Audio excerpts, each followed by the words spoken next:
The Dad and Drew Show. Two idiots on tangents.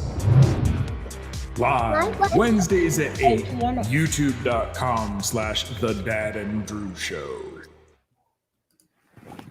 Hello, everybody. Welcome to the Dad and Drew Show. 8 p.m. She isn't wrong. She isn't wrong. No, Jamie. she isn't wrong. She isn't wrong. I think she nailed it. She actually did it better than we do. I nailed it. She nailed it. I mean, she got it right. She really did. Better than we would have. Good evening, everybody. Good evening. I see a couple people in here that I recognize. I see Mr. Andy Aprisco, Mr. T&H Summers, Drew B. Power Matt is here, Christopher Jameson. Let's go wait in line with Trish. Trish is here. Hello, gentlemen. Trish to dish. Is that a real show? I don't know if I would call us a real show. Well, but what really is a real show, my Jamie? gosh. You're last in that Sally comment, Turner. Drew. Go to that comment. Ellie thinks it's hilarious that Drew's name was last in that chat. Well, you got to save the best for last, Jamie. Boom cha. I see we've got Luann there. Can I do a Fozzie joke? Sally we'll Turner. do that later. We got Sally Turner there. We got Patricia Schneider there. Mr. James Wilkerson. Mr. Wilkerson. Welcome in, everybody. How is everybody doing this evening? How are you doing, Mr. Drew, in the moment? I'm in the moment, Jamie. I'm right here, dude. I'm doing all right. I got my cup of Joe like I pretty much have 99% of my life. A go-go juice tonight. And caramel go-go And I juice. have some tea. Yes, a salted caramel go-go juice. And I have tea. Well, geez, everybody else is drinking. Yeah. Cheers, everybody. I have a new job. Oh, you do? Stop. What's up, Keith Abbott? Welcome in, everybody dude. wants to see your shirt. Go ahead and show off the shirt. Oh, my shirt. Boom. No touchy. No touchy. And it's I got it from Smurfy, and he was saying right when he told me, he's like, "Oh yeah, it looks very Andy Warhol." It does. And I was like, "Dude, you're so right. It's exactly what it's like a, you know." Hey, Keith Abbott. Nice to see you, Mr. Abbott. Thank you for stopping by. Hey, Abbott. So I had to do it. I had to do it once. Oh no, that's fair. Completely fair. Yeah. Hey, Abbott. Yeah. Hey, Abbott. Hey, Abbott. I love it. What are you laughing at? Drew, I just have to say, I did my silly little solo live stream thing from Disney Springs. You did awesome. And I do not know how you are alive at this moment after May Mayhem. I am slightly older than you. And I could not keep up your schedule. Never mind your schedule when you have your normal job going on. Yeah. But even just the regular doing the live streams, the amount of live streams you do. Props. Yeah. Oh my God. Dude, you know what? It all comes down to I've always been like this with like work or whatever. If I have a vision and I'm like, I set my mind like, this is what I'm going to do. I don't know what it is about me. I can't, I have to just keep going. You know what I mean? Like I was like, I'm doing Mayhem. We're going to hammer this and we're going to get out there. And there's just there's this little tiny drive inside of my brain that I'm like, that won't let me stop. I'm like, nope, we're going. And honestly, dude, I love doing the lives, man. Yeah. Yes, the queen is definitely keeping me in line. Yeah. But plus I'll tell you, ADD. I mean, I think in my mind, I think it would be easier at the parks because there's more to do. You've got rides, You've got like different things and stuff going on.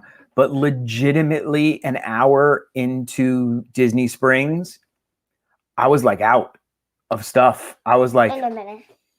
Okay, I've shopped. Drew, I've had something to eat. who's on the third base? Okay, I don't know what to do here, folks. Why? Like I felt like my brain was done with stuff. I don't know how you keep it going, dude. Well, Sally Turner. Hello, basically- Your Majesty. Queen. Bye. Sally Turner said, plus he's ADD, which maybe that helps. I'm as ADD as you are. No, I know. I feel like I am just as ADD as you. I can tell them You know, but it's one of those things too where like ever since I was a little kid, I always found something to do wherever I was. Do you know what I mean? Like I don't know. I can always just find something to do. Something to talk about. Well, I just want to give you major props. Those things are not easy for you guys who don't do them. They are very difficult. And the technical difficulties are not easy. All the blurry and the connections and the forgetting the Wi-Fi's and it is not simple. Well, and that's why you have friends in the chat to help you. You know, wonderful mods that come in and be like, turn your Wi-Fi back off. Yes. Hey, Drew, your Wi-Fi. You know, No. So Not tonight. I need to control all this. The kid wants to sit on my lap, but then I can't run the show, so that's not going to work. True. I can hold my head like that. Drew, we have a whole action-packed show tonight, so let's get into it. Do you know what time it is? Could it be Disney news time? It might be.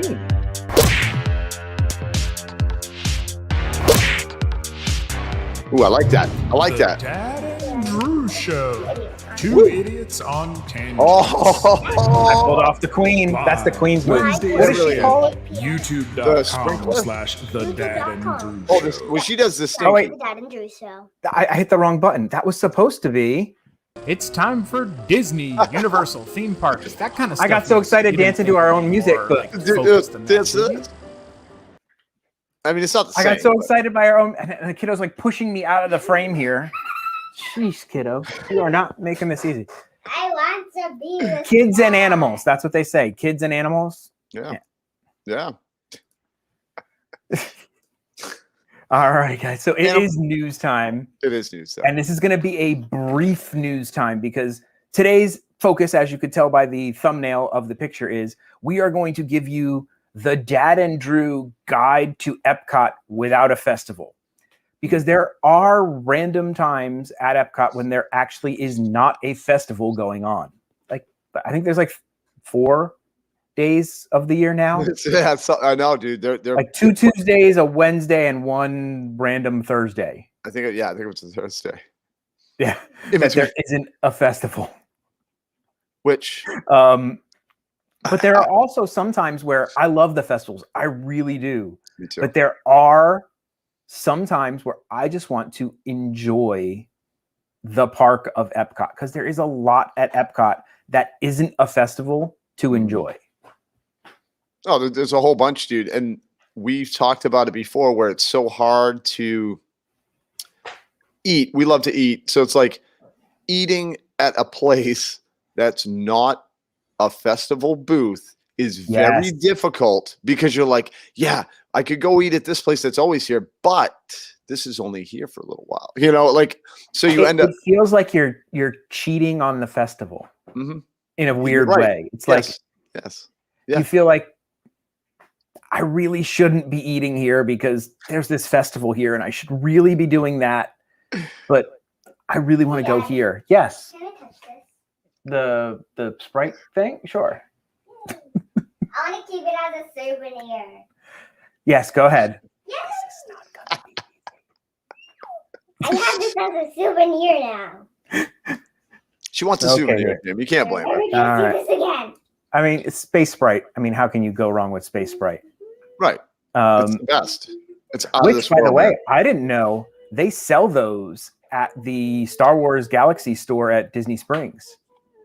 You can actually buy the Cokes and the Sprites and all the drinks in the bottles in that store. Really? In I the did not know that. Trading Post. Yeah. They're warm. They're just sitting on the shelf warm. Well, that's okay if you're somebody that's like, all right, I'm not going to make it to Galaxy's Edge. If you're on a trip or something, you're like, whatever, this will work. But Andy and Frisco, and they are warm. But you know what though? I want to buy my, obviously you want to go to Galaxy's Edge, but I want to buy mine cold from the droid stand. The droid guy, yeah. You know what I mean? Definitely more like an experience to buy it from the droid. Yeah. It's kind of cool. In Batu. In Batu. Speaking of Star Wars, Dun, dun, dun. did you see the latest Galactic Star Cruiser information that came out? Yeah. And I did see a rough estimate of $1,400 a person. That I'm not too upset about. I was actually surprised. I'm actually kind of good with that. Yeah. That's doable. But did you see the other news that came out? No. Tell me, Jamie. It's kind of I can't think of the movie that's once you check in, you can't check out. Oh, yeah. You can never escape. You can't leave. So from the moment you check into the Galactic Star Cruiser, you are on their time. You are not on your time. This is not a Disney vacation hotel. So That's from crazy. the moment you check in, your time is done and scripted. Yeah. Oh, wait, that's $1,400 per night? Oh, whoa. I thought it was $1,400 just per person. And it's six, isn't it? 2-night. Yeah. The 2-night thing. It's a 3-day, 2-night thing. 62 hours or something, they said. Yeah. So from the moment you get there, you cannot leave. So it sounds scary, man. Kind of a little bit. It kind of sounds like an escape room of some sort. And I did see that's what they were kind of comparing it to. It's later. That's for something later, kiddo. I keep ruining news. Yes, you do. So yeah, because the entire thing is scripted and there's like a storyline where the Star Cruiser is going to get like attacked and everything happens and like everything is done specifically. There is an excursion to Batu. So you will get to Douglas Thornton. I love it. Can I get like half a night? Can I get a couple hours in there? A couple hours maybe just to walk around. $2,800 to forfeit your freedom. That sounds about right. $8,000 for a family of 4. Whew. Yeah, but that might be just people speculating. You know what I mean? Like just speculating numbers. 4? Yeah. So, but this also completely, I think, shuts down the idea of this is mine. You're not getting in there. This is mine. Hold on, babe. We got to talk. All right. Okay. This is mine. You're not getting in there without a reservation. So there will be no looky-looing at the Galactic Star Cruiser. The good old I'm here to pin trade. Yeah. Check out the hotel trick. Nope. That's not gonna happen, I don't think. Nope. And I honestly wonder, this is my question, dude. I wonder if they are gonna allow vlogging, live streaming, etc. You know? Like because it's you know what I mean? Like almost like if it kind of like they don't want to ruin the story of it. Mm-hmm. Because it almost feels like it's a little kind of like if you get a tour. Like I know you did like a tour behind the scenes or whatever. I feel like it's going to be kind of up that alley where it's like you can come, but you can't be filming anything. Just because, like if you know the story and all that stuff, you're not going to be surprised. There's going to be no.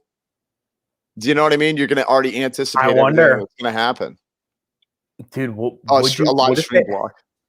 Dude, what if they have like a Wi-Fi blocker? That's what Stranger's saying, dude. I wouldn't doubt it. I wouldn't doubt it. There's no cell signal in there at all. Can you imagine if this is not even really a good experience? It's like, what if it's like just a way for them to like funnel people? Yeah. Like some sort of forced labor camp to work at the Disney parks. Yeah, and you pay them $2,800, and you're like, now I'm working for the rest of my life. But hey, it could be worse. Could be worse. I don't know. I still think I would sell a kidney to try it. It sounds awesome. Yeah, me to too. have like my entire I will wear my Han Solo outfit. I will be in there. or some Jedi robes, and I will be in there like living it up like I am in the Star Wars universe. Oh yeah, dude. If you're gonna do it, man. So For the night. I don't care, Disney stranger. I don't care. It's not a real Star Cruiser. That's what they say. That it's not a. That's what they real. say until it takes off, and Yep. you're like, what? Yep. Yeah. I So, totally. okay, 1,400. Let's say It's there's not a real 1,400 a Star night per Cruise. person. So Adjusting. there's 3 of us. That's 28, 14 times. Oh boy, that's a lot. That's not They're happening. looking at not with it, nine grand or something. Yeesh. Yeah, That's a lot. that's probably not gonna happen. Well, maybe Disneyland will have to be put on the back burner Forever. forever. But I think this is either going to be We're never going at that time. insane We're never that people going are going on to lose that their because minds, we'll never or get it's off. going to be a bomb. Right. You know what I mean? I need I've been it. saving since 2016. I've been saving since I was 8, apparently, because that's where my entire life savings is gonna go. Me too. I'm willing to pay the money to try it. Yeah. I'm willing to do it. Here's another thing that I'm 100% willing to do. Yep. All right. I just found out about this today. need I don't the know how treats. long it's going to be going on for or anything, but apparently right now, Gideon's Bakehouse, which if you guys don't know, and I'm sure you guys do know, it's the fantastic cookie shop over at Disney Springs. Mhm. If you have not had their cookies, Drew, Fantastic. Do not get their cakes. Sorry, man. I had to, dude. You gotta go to every French place. I'll never Yes, let they that are. go. But the No. cookies. Go for the cookies. yes, Go for except for the peanut butter cookie. There's Yeah. just too much peanut butter. too much peanut butter on that thing.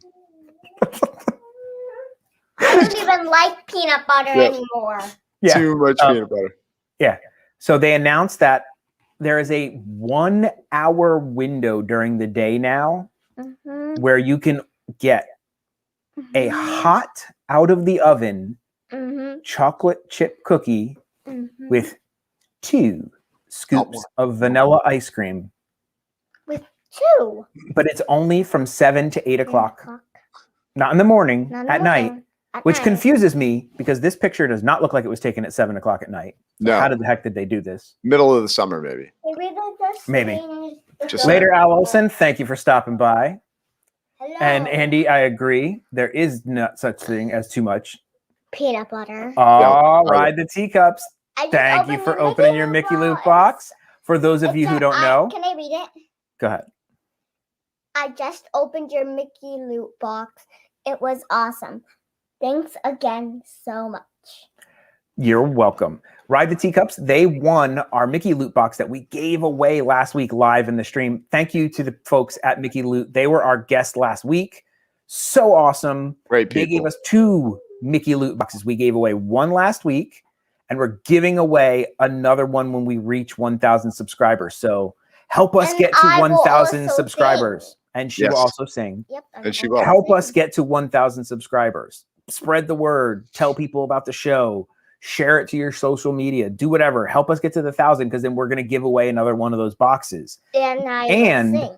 If you guys want to just order your own Mickey Loot box, you can by going to mickeyloot.com and using the code Dad and Drew, and you're going to get $10 off your first box. It's Which amazing. is- They're great boxes, awesome stuff. Mhm. I Awesome can't company, recommend- but just awesome people, awesome company to deal with, you know. Hats, Yeah. Daddy? So, But what? You have hangers. I Well, what do. the I hung my power hats on the man? wall.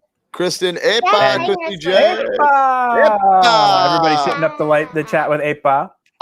But- Bah! This annoys me because, okay, there's 1 hour. And if you guys know how Gideon's works, it's a queue system with a virtual sign in. So you sign in, then they text you to come back. And it's usually 2 or 3 hours. No, you didn't derail the show. No, you did not. It's awesome. Thank you. You can't derail a show that is run by 2 people with ADD. It's impossible. We'll derail it for you. Squirrel. Shiny things. Shiny things. Sparkly. So you got to sign up and you get a text back to come back in a window. So like literally you're going to have to try to time your 3 or 4 hour or 2 hour wait window to get your timer to come back, or just it's like winning the cookie lotto, I guess. Yeah. No, like winning it's the a total like cookie gamble. lottery. It's a total gamble. And you get 1,000 cookies. Marvelous Happy TNG. Wednesday, Marvelous Lunches TNG, a fellow baker in the house. Yes. That cake. I'm gonna go Did you make like the a cake? potion, Daddy. Gretchen? I Okay. can't remember. So I won't go into that. Ah, Yes, but I agree. I'm going to go make you a potion, Daddy. Okay, go right ahead, kiddo. Thank you. Yeah. So I'm gonna if go you are make lucky you a enough to be there between the hours of 7 and 8 o'clock and have that be your window as your return time for Gideon's, you can get a hot cookie with 2 scoops of ice cream. Or you can just buy your own cookies, bring them home, heat them up in the oven, not the microwave, at 350 degrees, and then throw 2 scoops of ice cream on top of them. There you go. Yes. And they're phenomenal. I love the theming at Gideon's. Yes. Each Wednesday, you can meet us. We're here every Wednesday at 8 p.m. We're here for a couple hours. And you might be able to meet us. We're always in the parks or at the outlets or somewhere. You might run into us somewhere. And we love meeting people. We do. We're both but people. Squirrel. Yes. There are a ton of Mickey Loot videos out there. They are a great company, guys. They are awesome people. And then the rest of it, we don't actually have any images for. It's just stuff to talk about really quick before we get into the rest of the show. So, and it is just about the state of Disney. Things are slowly creeping back to the new normal, because you can't call it normal. Because our good old friend, I have many names, Christopher. So Brosive. Drew will many times refer to me as Jamie. And I'm a sorry. lot of people refer to me as James. And that is because Drew was introduced to me by my brother-in-law, who my family calls me Jamie, which was my nickname as a young child. My name was James, which is what I go by as an older adult. So I kind of answer to anything with a J in general. And then random people will just scream out "Dad" when I'm walking around to the parks, and I have to look for that also. Yeah, but that's kind of where I go from. Hey, Dree Disney, thank you for watching. Thank you for stopping by. Yeah, don't forget to subscribe. Don't forget to subscribe, because we are giving away that Mickey Loot Box when we hit 1,000, and it will be fun. Yes. So I call it the new normal because our good friend Bob Chapek has said that a lot of these things that happened during the pandemic are here to stay. Like the park reservation system. Everybody was like, oh, I can't wait for that to go. It's not going away. There was a meeting with JP Morgan Chase or something where he was talking to investors, and he basically flat out said they love it.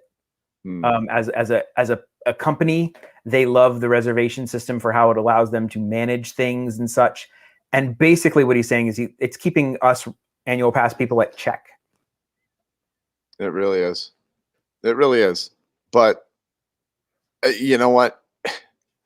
We get hooked up pretty good, though. I mean, like, even during... I go by that, too, stranger. I'll answer to that. Like I said, pretty much anything with a J. Or J-Bomb. J-Bomb. Start calling you J-Bomb. But no, dude, like, this whole reservation system, even during this whole apocalypse thing, has... Some weeks have been frustrating, but overall, we're still getting in the parks. You know what I mean? We're still... It's not like we're months at a time we're not getting in the parks. You know what I mean? And once the capacity gets open back up, I do think it's going to get a little bit easier. That's what I'm hoping for, that once capacity gets back up, that they will open a little bit more love to the pass holders and get us a little bit better options. Drew, I think we have to give the official UK welcome to somebody who just showed up. Ready? 3, 2, 1. Pip, pip, pip, pip. Cheerio. She loves that. She does. She loves it. She does. Oh, thank you. That just looks like milk. Is that milk? You've just put a milk stain on my desk. Thank you. You're welcome. Can you get me a paper towel also, please, to clean up the milk stain you just put on my desk? Coasters, man. Coasters. All about coasters. Not roller coasters. Yes. Michelle Kamara, hello, welcome Yes, in. and we actually got to meet the Disney Stranger in person this week. It was amazing. He was on my live stream. He was on a Drew live stream. Yep. It was a lot. I like it. I like it I a lot. like it a lot. That was a lot It was of a lot fun. of fun. There. It was a lot of fun. And now he's Yes. back home, and I'm sure he's Hey, missing now, Disney. Thank you, baby. Try Yeah. it. No, not right now, please. I don't want to try the milk right now. I don't want to try the milk right now, please. Ellie, I don't want to try the milk right now, okay? No, I don't want to try the Let's milk. try it. Ellie, can I please? I'm working on my show. This is fun. This is great. I'll Nope. try it. Gotta get your milk on. Yeah. So, and then the other thing that they love are the virtual queues, which they announced that this new Spider-Man ride in Disneyland will utilize a virtual queue, which is, I can understand how rough that is for somebody who, if you came and it was like your one shot to have a vacation Mm-hmm. and you didn't get a reservation, because I know how long it took me. Okay, then I'll try the potion. How long it took me to get a reservation for Rise of the Resistance. And if I only had so many days Ugh. here and I had one day at Hollywood or something like that and I I didn't think get it my needs rise, something. Oh, you'd be would devastated. I'll be devastate right me. back. It needs Yeah. something. it would devastate me. And Well, when we go to Disneyland, I'm gonna. Yeah, I know. Well, and that was what I was thinking. I've talked to people that have gone to Hollywood Studios twice for the vacation. whoa, whoa, whoa, whoa, whoa, whoa, whoa, whoa, whoa, whoa, whoa. You can't have a for both on the same day? I don't like that. I don't like that I either. don't like that.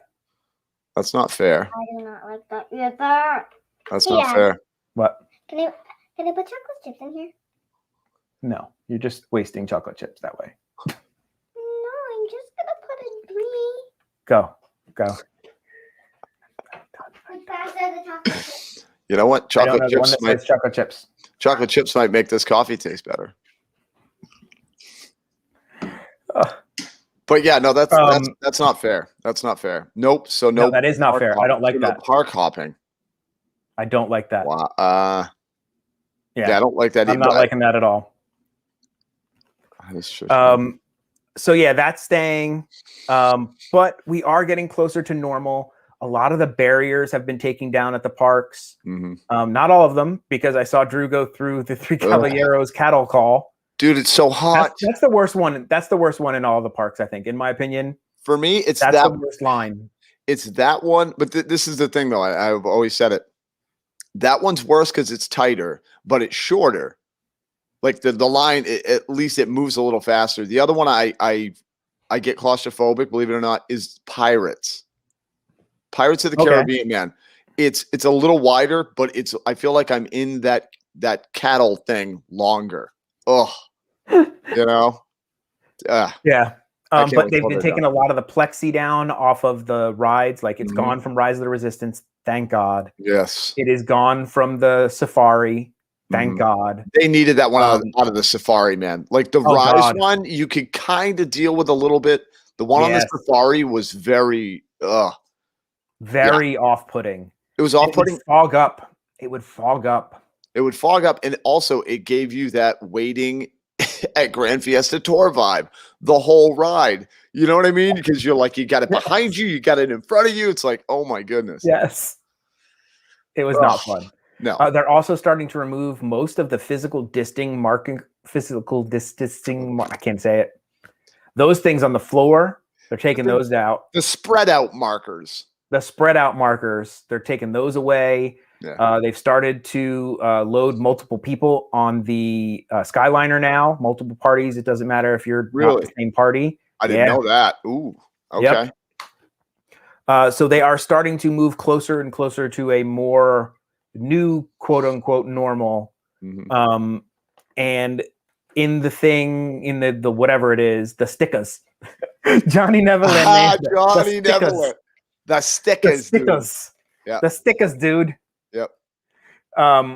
But the other very interesting information that he said in that thing was, and this is our little last piece of news before we get to Epcot, Epcot. was they expect to be at full capacity by the end of Q4.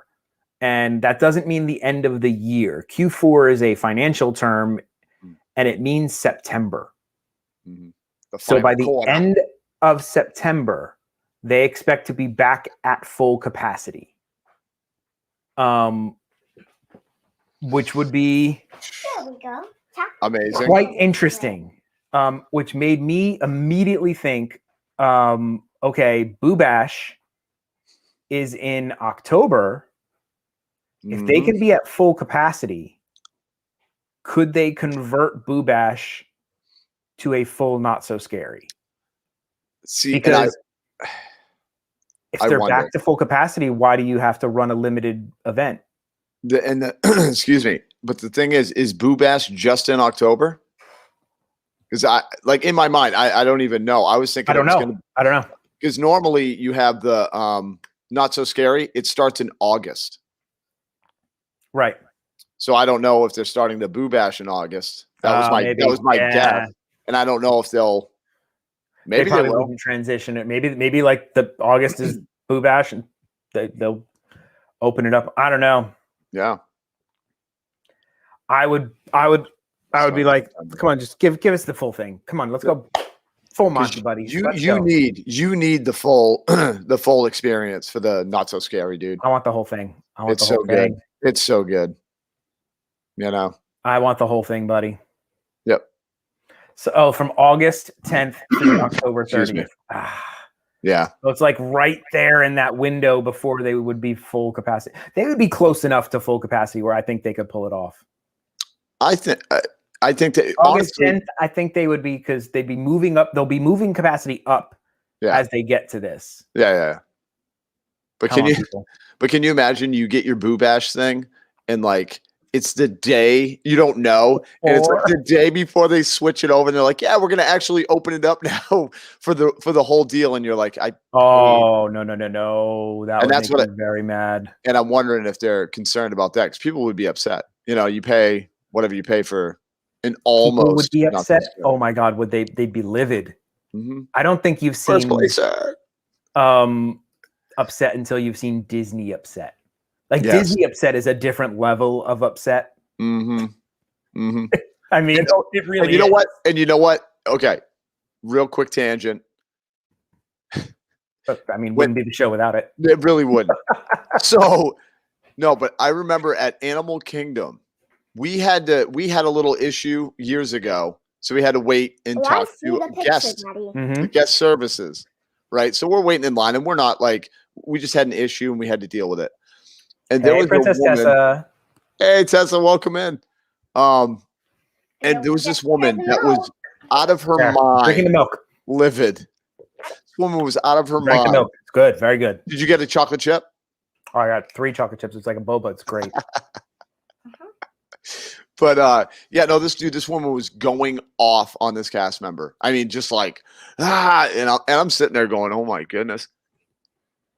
I want us all to applaud guest services in any capacity, let alone Disney. This person had the face of an angel and just like, no worries, we're going to take care of you. And I'm just sitting there going, that's a special person, dude. It is a special. That is a special kind of person who can have that inner Zen, pure Zen, dude. Just I'm here and I'm not wavering from this. Hey, Daddy. And this one, because mentally inside, they were like looking at the pen that's on the counter and like, I could take that pen and I could end this and draw something funny on their forehead, and I could end this right now. But yeah, like it was just amazing. And that was Disney upset, man. That was like, all I ever heard was, I paid, blah, blah, blah amount of money. And I'm just like, yeah, I know. And here's one thing I've always in my life lived by. And it's because I've worked as a customer service type environment before.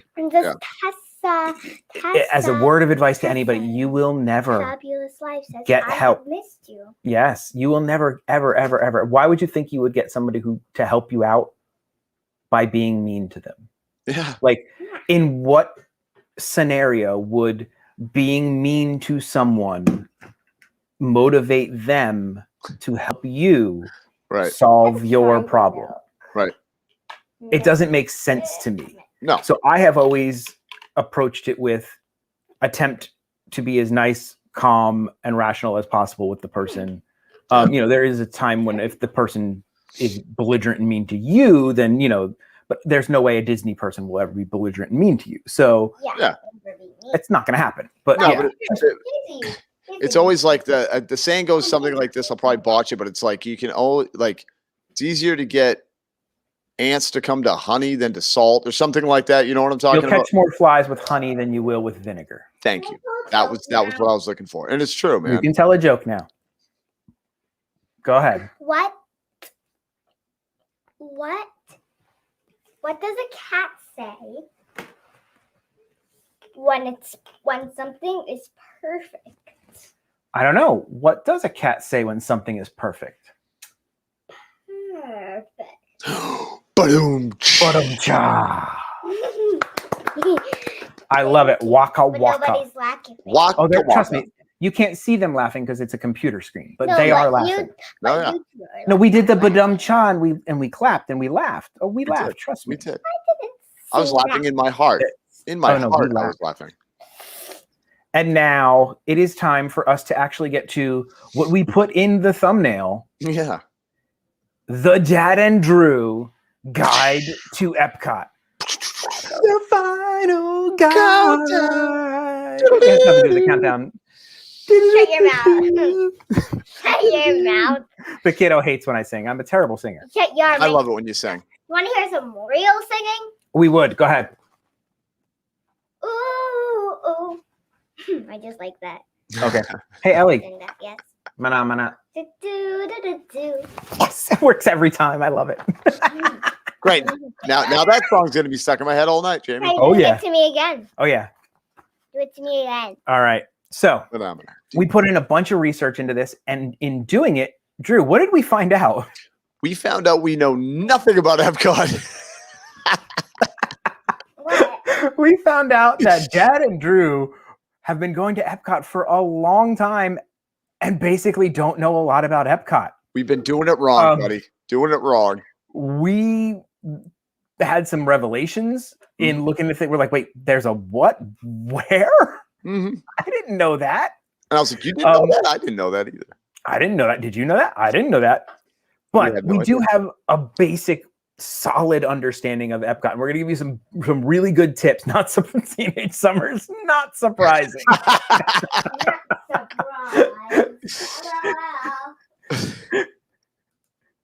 Yeah. It's Oh my yeah. God. That's Ryan the Teacups, by the way, she is a full-on Muppets fan. She loves the Muppets now. Our movie nights have been Muppet movies. We just did Muppets Take Manhattan. And this Saturday is Muppets from Space. Ooh, it's a good Around one. space, not in space. Now, what's Yeah. her favorite Muppet? Who's her favorite Muppet? Who is your favorite Muppet? Miss Piggy. Miss Piggy. Miss Piggy. Of course it is. That It's makes sense. really simple. What's your favorite character? Oh no, we are the best tour guides ever because you may not get accurate or good information, No. but you will have a good time. Mhm. Guaranteed. Yeah. Everybody in the chat, type in what's your favorite. Type in what's your favorite Muppets from Muppets. That's a good thing. Yeah, have everybody throw up their favorite Muppet. Yeah. A man or a Muppet? A Muppet Are of you a a man? Or are you a Muppet? Or are you a I'm- Muppet of a man? I'm a Muppet of a man. Are you a Muppet? Are you All a right, man? so Are you a Muppet? for those of you who don't know, Are you Epcot a man? Are you a has man? like kind of two sections. Let's see, zoom to fit.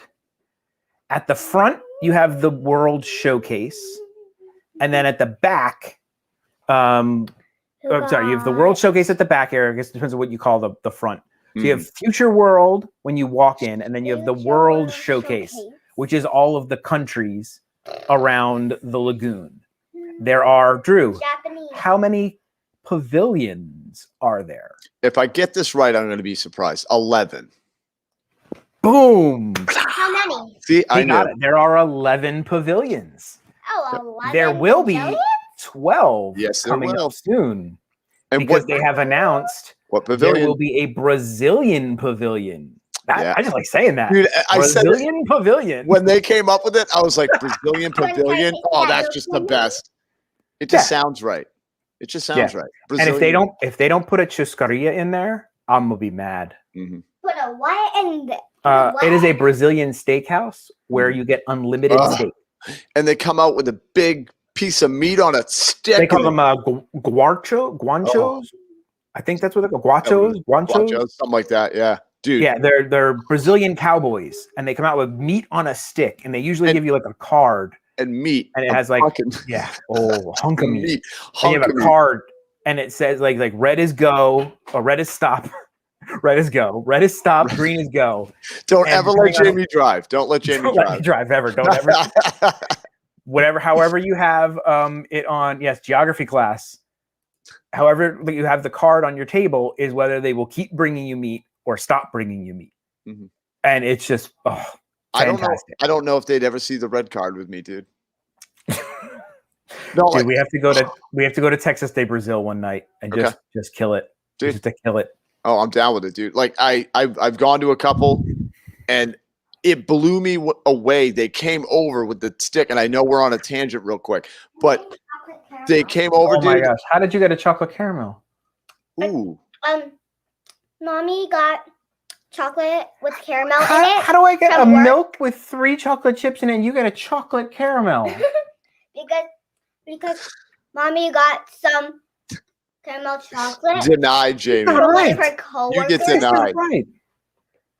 You got denied. From one of Mommy's patients. This is not right. And she brought it home, and then she gave me one. Oh, well, whatever. This is not right. Yummy. So at the front is the future world, and that's where you have your the land. You've got Spaceship Earth at the center, the big golf ball that everybody knows. Mm-hmm. And then you get back to the worlds, or I guess worlds, the countries. The world. And you get back to the world. There is a common question that pretty much anyone who goes to Epcot will ask everybody else who goes to Epcot, and it is left or right. And it's kind of like the common question. I'd love to see the answers in the chat for those of you who go to Epcot and have been to Epcot. Are you a left Epcot or a right Epcot person? Jamie, question is, what are you? I'm a left Epcot person, Daddy. In general, I am normally a left Epcot person. I'm a left Epcot person all day long. But we started going right just to mix it up. It still doesn't feel right. It still doesn't feel right. No. And I'll tell you the reason we are normally a left Epcot person is because the Epcot rides of the countries are left. Mm-hmm. So you have Grand Fiesta on the left, and then you have the Frozen ride on the left. Yep. On the right, the rides are not there. So I try to hit the rides. Yeah. First. But it looks like most people are left. And you know what? Wow, heavy left. But you know what's funny? She's a righty. Really? Whoa. See, there's something about it feels easier going left. Thank you for stopping by. She's a right. Hello, or they are right. I don't know if they're he or she. I didn't mean to say that, but are they right? Mostly lefts. I am seeing a lot of lefts. Yeah. Tacos before exit. Left? Tacos before exit. Okay. Yeah, I get it. I don't know. See, I just love the Mexican pavilion too. So that's kind of that's my favorite pavilion. Good reasoning. Exo Frizzy Puppy, one of our winner from the other week who won something from us. Yeah. They're from Canada, so they don't want to see Canada. Makes perfect sense. Now, here is another kind of tip. So in the front, I'll break down the rides that Mexico has. That Epcot has. Epcot actually has more rides than I actually remembered it having. It is pretty decent amount of rides in Epcot when you think about it. So there is the Grand Fiesta Tour in the Mexico Pavilion. Bathroom, Daddy, so I can go to the bathroom. Okay, they didn't need to know that, but go ahead. There is the Frozen Ever After ride at Norway. Love it. There is Living with the Land in Future World. You've got Journey into Imagination with Figment in Future World. Mission Space, Future World. Test Track, Future World. Getting a feeling for this, fair people? Lots of Future World rides. Yes. You get Soaring Around the World, Future World. Spaceship Earth, Future World. The Seas with Nemo and Friends, Future World. And then coming soon, we have the Guardians of the Galaxy Cosmic Rewind in Future World. Futureland. I know. And then the one that Drew and I have reservations for on October 1st, the newest ride coming to the World Showcase. It's going to be the best. Remy's Ratatouille Adventure coming to the France Pavilion. So that will be the third. It's going to be the best. It's going to be showcase ride. That's going to be the best ride at Epcot, I think, until it'll battle Guardians. I don't know. Guardians looks like it's going to be pretty cool. Yeah, and I will not be able to go on that at all. No, it's very spinny. Dude, it's like we're going to the thing itself spins. I'm like, yeah, no, absolutely not. It's like being on the teacups and a roller coaster at the same time. Yes. You know what I mean? They're like, how could we give Drew more vertigo? How could we permanently make him feel like he's having a vertigo episode? Yes. Keep spinning the thing. So yeah, there are a solid amount of rides. And now, top tip, the World Showcase opens up 1 hour later than Future World opens up. So normally, like if they say the park opens at 10, World Showcase will open at 11. Yep.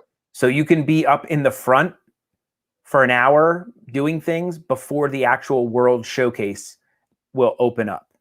So there's kind of like 2 rope drops for Epcot. Yep. So you can get there early and nail something really quick up front.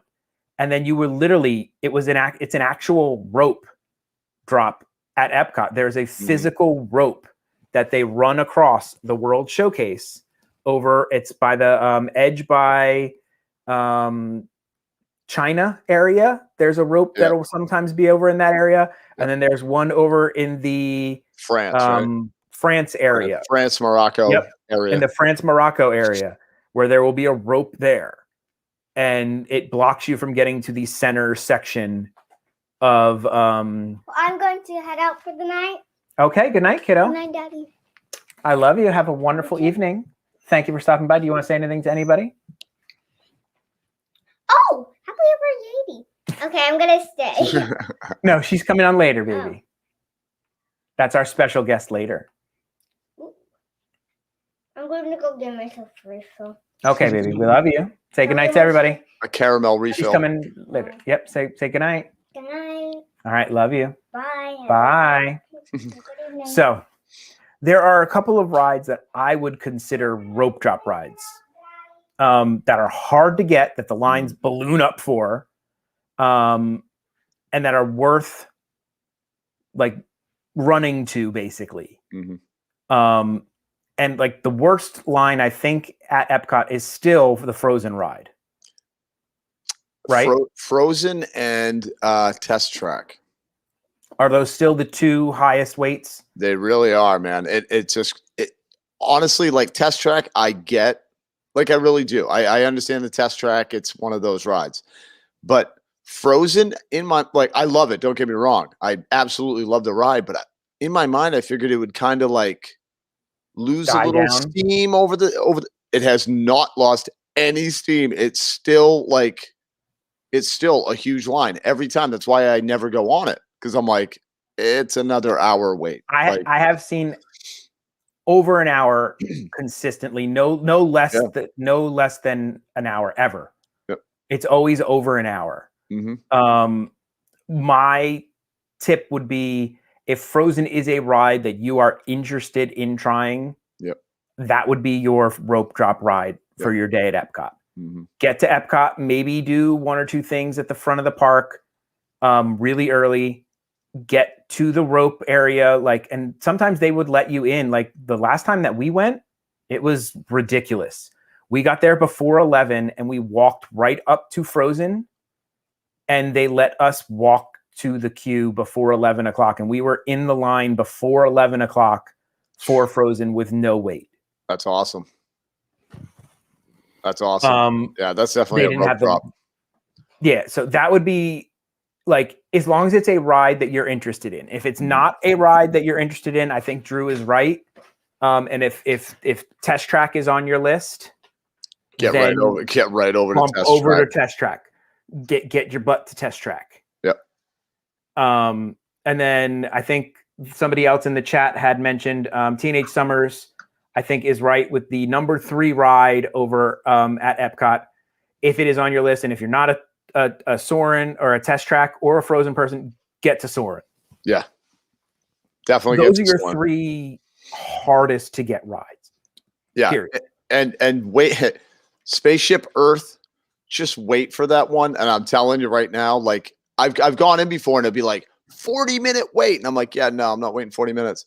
And then I'll come back a couple hours later and it'll be a walk on or 10 minutes. You know what I mean? It's one of those rides that like, it's one of those rides you just walk around the park and monitor your app and just keep watching it. And it will at one point or 3 points during the day be a 5-minute walk on ride. Yep. Oh yeah. Hands down. And I usually waited till the end. It'd be like, all right, the last thing we do, let's go on Spaceship Earth, you know? Yep. And that's kind of what we would do. We would hit Spaceship Earth on the way out because it's usually not bad. And I love it. Yeah. So yeah, those were my rope drop rides were the ones that I would worry about were Frozen, Test Track, and Soarin'. Worry about trying to get to those. Rank those by the ones in your importance to you, and then pick that as your rope drop ride. You know, I got really lucky the one day where they said it was a 40-minute wait for Test Track, and I walked on and I was in and out in 20 minutes. Really? Yeah. Now, this whole weird apocalypse thing has totally messed up stuff with the parks, and the parks are really weird the way things work right now. So it's kind of a little bit off with the way the parks work. So the way things are now might not be the way they really are on a normal park day. But on a normal park day, get your butt to Frozen, get your butt to Test Track or Soarin' and knock one of those off your list. Yep. Because the rest of the rides, man, like Grand Fiesta Tour, it's 99.9% of the time, it literally is like maybe a 10-minute wait. You know what I mean? Like that's on time. A normal park before any of this happened. It was a walk. Grand Fiesta, Figment. You can get in there pretty much anytime you want. Not a problem. Living with the Land, which is my favorite ride at Epcot. It's our favorite ride, man. It's the best. It's our favorite ride at Epcot. Is literally a walk on any time of the day, any time of the year, any capacity of Epcot. Doesn't matter. You can always get on that ride. Yep. But I love that ride. Oh, it's so good. It's amazing. So good. I actually rode it with the Disney Stranger. Yes. When we went to Epcot. It was awesome. It's a great ride. It's amazing. Fantastic. And I do see that our special guest is sitting in the waiting room. Ooh. They were sitting in the waiting room, but looks like they just there they are. Okay, they are sitting in the waiting room. We will welcome them in here in just a second. So we will take a pause from our Epcot chat, which we got a little bit of information out of the way. Yeah. We have so much more to go over. We have restaurants, we have quick service, we have shopping, we have a hotel tip. We have a whole bunch of stuff to go over for that. But we do have a very special guest here who is here to join us. And I'm going to let Drew take the intro away. But before we do that, we have to play the actual intro for the thing. So I'm going to remove this. There we go. And let's see if I can hit the real thing and not mess this up. Come on, do it. I'm going to play something. I'm going to play like freaking some music or something. I don't know. Here we go. That's right. It's dial-up time with Dad and Drew. We fired up Drew's 56K modem, and we're reaching out to the creator community. Be careful. We just might reach out and touch you. Okay, that sounded bad. It takes a while. Wait for it. Wait for it. This takes a while. Remember how long this took? It took a really long time. Really, really long time. So long intro. There we go. Nope, that's not it. Oh, there it is. Oh, there it is. There it is. Drew, Yes. Who do we have here with us? Guys, we have Yachty, special person. I love her to death from Happily Ever Yachty. Hi, Drew. Dad! I am still waiting for that day. I am waiting for that day to hear that How are you voice. guys doing tonight? We're good. How are you? Good. Very good. So happy to be here with you guys. We are so happy to have you. And everybody, as you can tell, Yachty has a couple Loungefly bags behind her. She is the queen of Loungeflies. The queen. Well deserved title. Well, I've collected some in a very short time, but trust me, I'm not as bad as others. And my buy yesterday or the day before had his work cut out from him. He had to like put wow. Holy cow. I love that. That is awesome. That looks beautiful though. Those are great. And it goes up on here and up on there. Wow. That's impressive. That's a good man. That is a good man. Yeah, he's so good to me. I just love them. They bring joy to me. And you wake up in the morning and you remember certain ones and you look at them and it's just, it brings that Disney day to me right from the beginning. So yeah, you're surrounding yourself with that Disney vibe. With joy. It's pure joy. That's awesome. Now, I do have one question. What is your favorite Loungefly that you have? That's very hard, but my absolute favorite is Woody over here. That's a good one. Right when I got off of right when I started the collection, we got off of the Toy Story ride, and my husband said, "Mommy, look how nice. Do you want that one?" And I was like, "Yes." Of course. Yes. So, as long as he's paying, right? It's a special one to me. I love it. My whole Toy Story collection I love it. That's awesome. That's awesome. Well, welcome in. Thank you. We are so happy to have you. It is amazing. I'm still like, I'm in shock because Queen V said that you had a lot of Loungeflies. I'm like, yeah, well, okay. And I'm like, no, you have a lot of Loungeflies. I'm sitting here. I just opened this one that is a very special one because these are limited edition. It was only for Disney cast members last year, and they just re-released it. Ooh, that is beautiful. Oh my goodness, it's stunning. And a box of I've gone crazy, but I'm slowing down because I'm running out of room. Yeah, because she's running out of room. That's why she's like, well, we got to buy another house. Yeah. Yeah. So. Oh my goodness. I have a question. Which was your first ever Loungefly? What started the whole collection? And I'm so sad to say I haven't worn him yet, but I absolutely love him, but I haven't got the cute outfit for it. If you see him right there, his birthday was yesterday. It's Goofy. Goofy started it all. Goofy started it all. They said it was started by a mouse, but we all know it was Goofy. I like that. I like that. That is amazing. Absolutely amazing. So everybody coming, in the chat and everything. This is Happily Ever Yachty. She does amazing stuff on her channel. We love her to death. We want you to subscribe to her channel. Hopefully somebody can put up Yachty's link. The Queen already took care of it because she's amazing. Love Queen V. She is amazing. She is on it. Holy cow. So how many subscribers are you up to now, Yachty? Last I checked, I was like at 653. I was a little higher, but you know what YouTube does, and they don't we ever they play with you. No, they play with you. They play with your emotions. Your emotions. They do. That's why when I hit milestones, I wait now.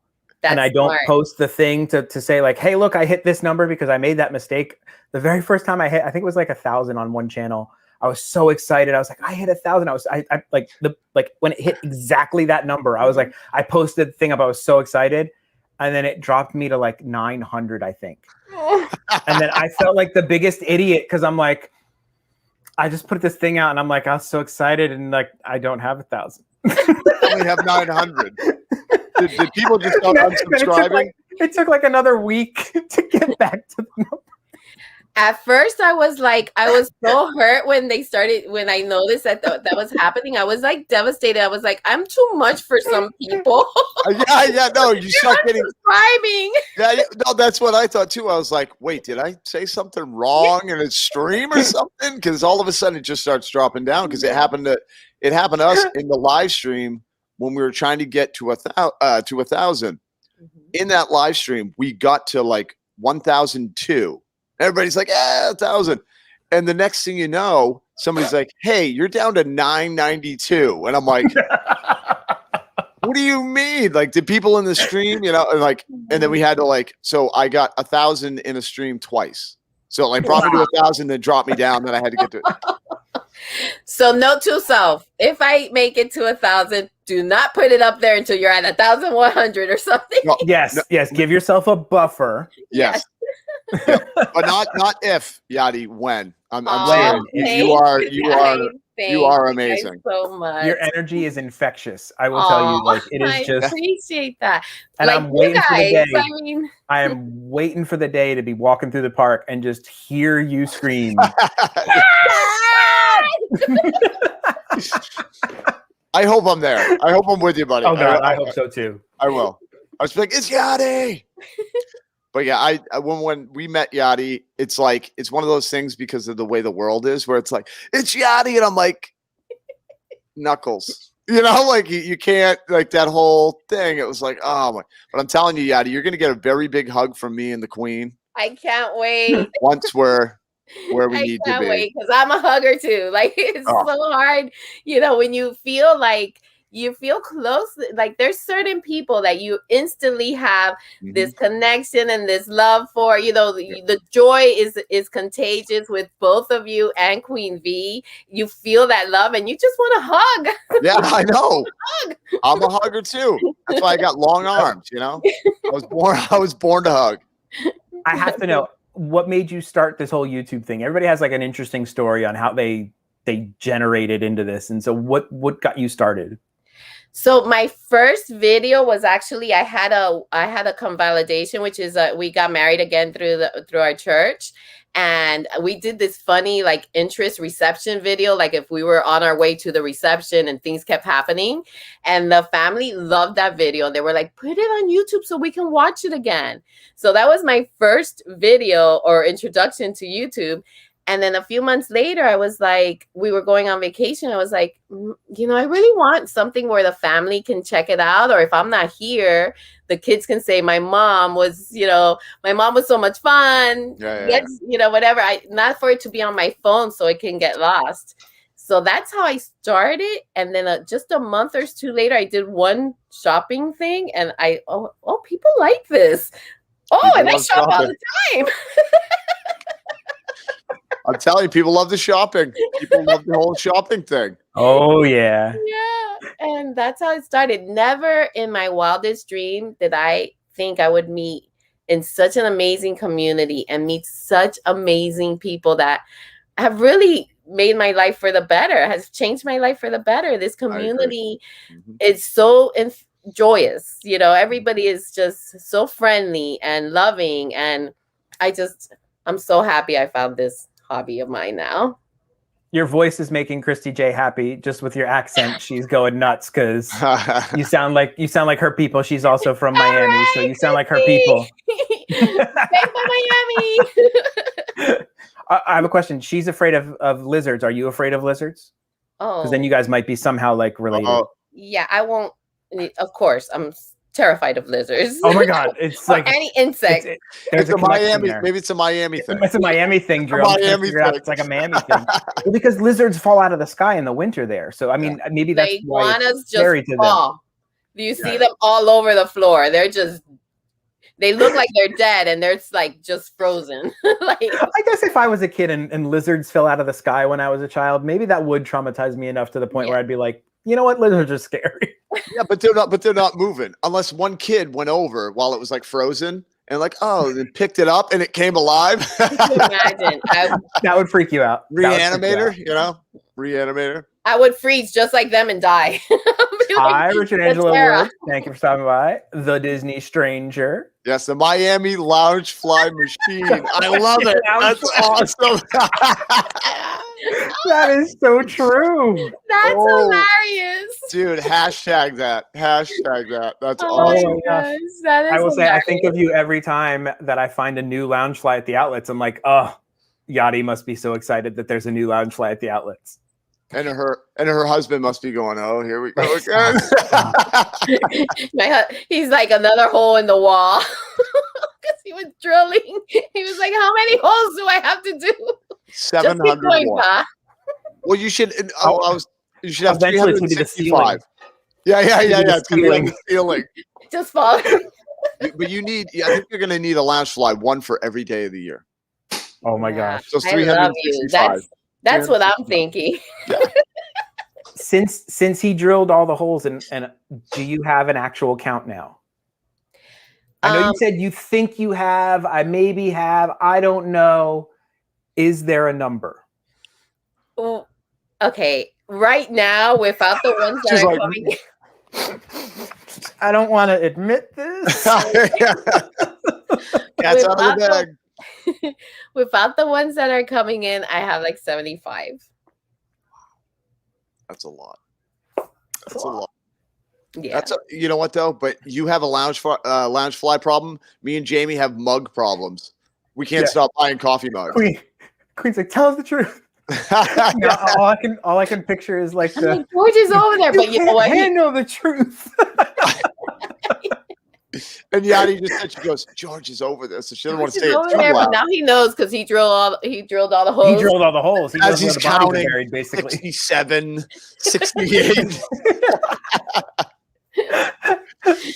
That is awesome.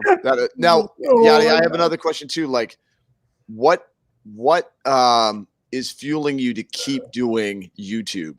Like, honestly, like what is that drive that keeps you going? And because we all get tired and we easily could just be like, you know what? It's too much work. It's a hassle, this, that, and the other things. So what drives you? What keeps you going? Honestly, is the relationships and the feedback. Like you guys are giving me now. How am I not gonna want to keep going when you guys are complimenting me? And I'm a girl. I love compliments. And just like that, the friendships we've made, like tonight I had there was a little drama with bags, and we all got together and talked about it, and it's just it just takes you to a happy place, even with a little. Did you say you had drama with bags? There was a little drama with some bags defective bags that weren't out, but luckily for me, mine was perfect. Oh my God, that's Yachty will not have a imperfect bag. No, She won't allow it. that's hilarious. Drama with Community bags. really Oh, is the community.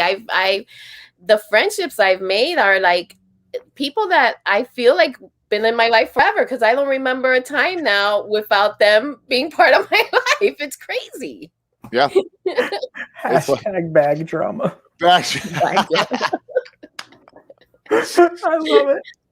Yeah. Well, I hope you don't have too many more bag dramas in the future. Thank you. Because that wouldn't be fun. That's like mug drama for us. No. Yes. So what do you have coming up? What do you have coming up for the channel? What are you guys working on? What's going on? What's up? So on Friday nights, I have my happy hour. It's Hayes Happy Hour, Friday nights at 8 Eastern, where I invite someone from the community. I hope one day you guys are free and can come on. We have either a cocktail or a virgin drink. It doesn't matter. We just talk and chat and get to know each other. And then the chat chimes in and asks questions. And it's just a good time sit down for an hour. Every week I'm doing a Que Pasa Miami, which is What's Up Miami series, where I'll go to. I know enough Spanish to know that. Me too. Weirdly enough. Awesome. You better. Yeah, I know. I hope so. V has taught you a little bit there, here and there. Poquito. Un poquito, perfecto. So we do like a great tourist spot. Today I was supposed to have one, but I totally flopped and forgot I was taking Mama to a doctor's appointment. Oh. So the doctor's office became the great tourist spot. Yeah.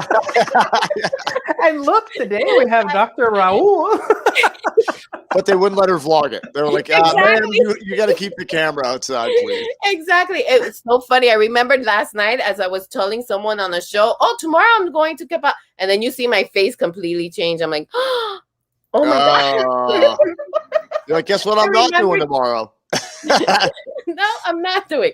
So that's gonna be next week. We're going to Little Havana. We've done South Beach. We've done Bayside, like a great spots if you haven't been to Miami to have in your bank to come by. Yeah, it's a really good time. I've never been. I'm gonna come.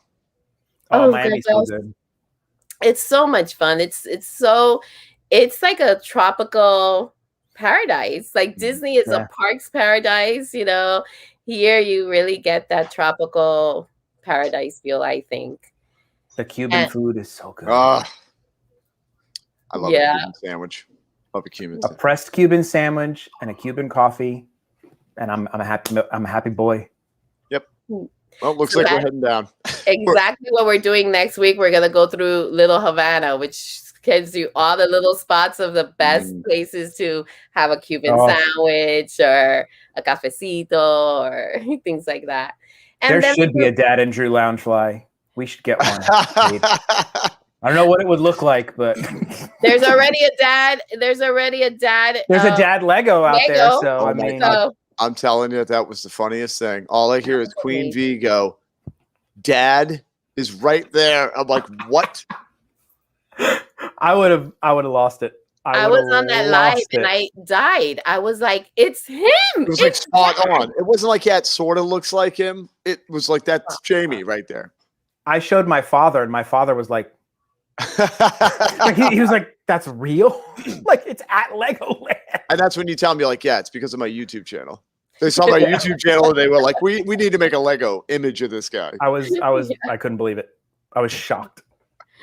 I still need. I'm planning. I have to get it. I have to get over there. I'd have to sit down next to it. And you have to do the whole outfit, like the hat. Yes. Shirt. You have to do the. I tried to Google if they sell that shirt, but I haven't found it, so I might have to have it made. Have it made, dude. I know a guy. You know a guy. Somebody knows a guy. Yeah. Somebody's got to know it. I got a guy. He's got a guy. I love it. That's awesome. I'm geeking out over your Miss Piggy Loungefly back there, by the way. I've just been staring at it this whole time. I love that Loungefly. I can't. Look how gorgeous she is, even closer up. I mean, that's an amazing bag. I gotta say, I wasn't really like the wife's had a Loungefly for a long time, but like as I've been doing the outlets for a long time, like I've gotten so much respect for the Loungefly bags. Me too. They are just so awesome. Mm-hmm.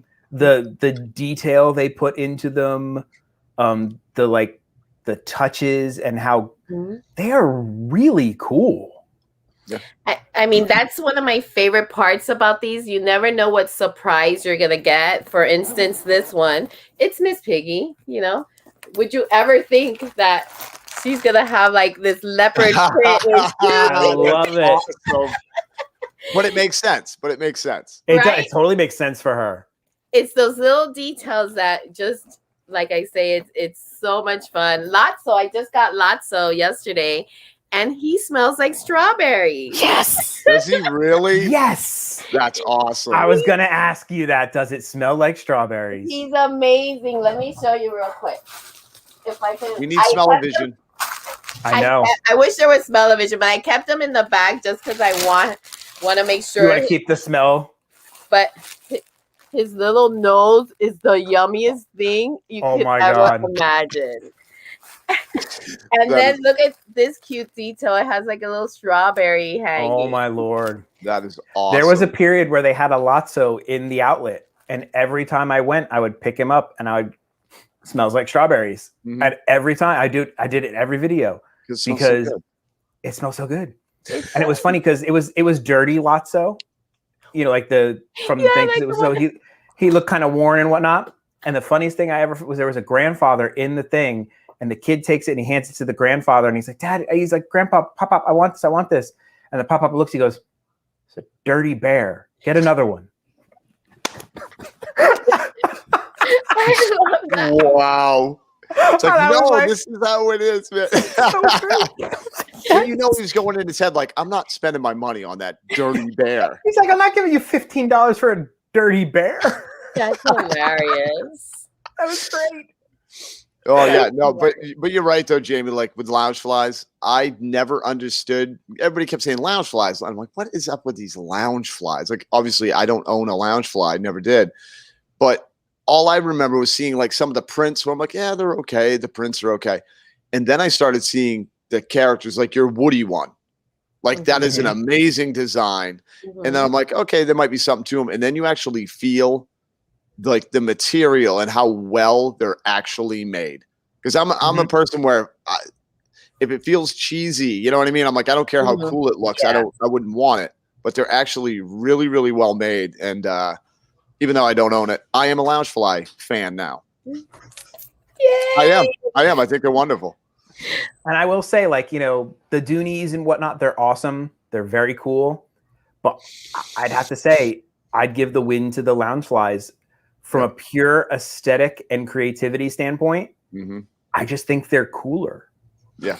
I agree. I was a Dooney collector before Loungefly. I'm still a Dooney collector, but those they're harder because I could only get maybe, if I'm lucky, 2 a year, because they're very expensive. And they're just like right now I'm actually carrying a Dooney, which was very hard for me to find. And then I saw on one of your shows, on one of your vlogs, that they had it in the outlet. And I paid full price. I was like this is the one I'm using right now. Yes. Yeah. But it is beautiful. But it's beautiful. It's that's a beautiful one. So I do love these, but if you want to start conversations, if you're a people person, wear one of these bags. Because I guarantee you that wearing one of these bags, someone's going to say, oh my gosh, that bag is so cute. And of course, I talk a lot. So once you say that, I'm like, oh my gosh, let me tell you. I got this bag here. We're conversating now. Yeah. Yep. You've opened Pandora's box. Exactly. But I don't know how many people I have complimented a Loungefly bag in the parks recently. Like somebody will walk by and it's like there was somebody who had a Loki one. And I'm like, I'm sorry, I just love your bag. It's so cool. Like, I just had to say something. But I feel like anybody that's going to own one of those bags, they want, like you're saying, Yachty, where you're like, you want to talk about it. You know what I mean? You're wearing it, like, look at this. Let's talk about it. You know? It's a community. It's already just like we have the Disney community. There's the Disney Loungefly community. If you're wearing one of this, most of the time, you are a person that is easy to come up to and talk a little. You know, it's amazing because they scream fun. You know what I mean? I think they're for fun people. Yeah, I do. Like, you know what I mean? It's like a lot, you know. I don't think you're ever going to see somebody with Miss Piggy on their back and you're going to be like, that's an awesome bag. They're like, nah. I'm serious. I'm a serious person. Like an angry, mean person going to turn around and be like, leave me alone. Like, I don't think you're ever going to get that. I just don't see it happening. No, I don't either. Either that or they stole the bag from the person who was nice. That would make a little more sense. Yeah. No, that wouldn't be good. That's hilarious. And did your man like the drink at Coke? I know he was like, he loved it. He finished it so quick. He's like, it's a Dole Whip. And he was so dismissive of it. He's like, it's a Dole Whip. No, wait, what was it? What was it? It was in orange float at the Coca-Cola rooftop bar. Oh, okay. It was really good. I didn't want to just order him a Sprite. I'm like, we're here. We're never here. So, and he loved it. He finished it so quick. It wasn't. He kind of pretended like he was annoyed you bought it. Yeah. I could say he was like, I just wanted a Sprite. Yeah. Then he drank the whole thing in like 3 seconds. You're like, you didn't leave me any. No brain freeze? Nothing? No brain freeze?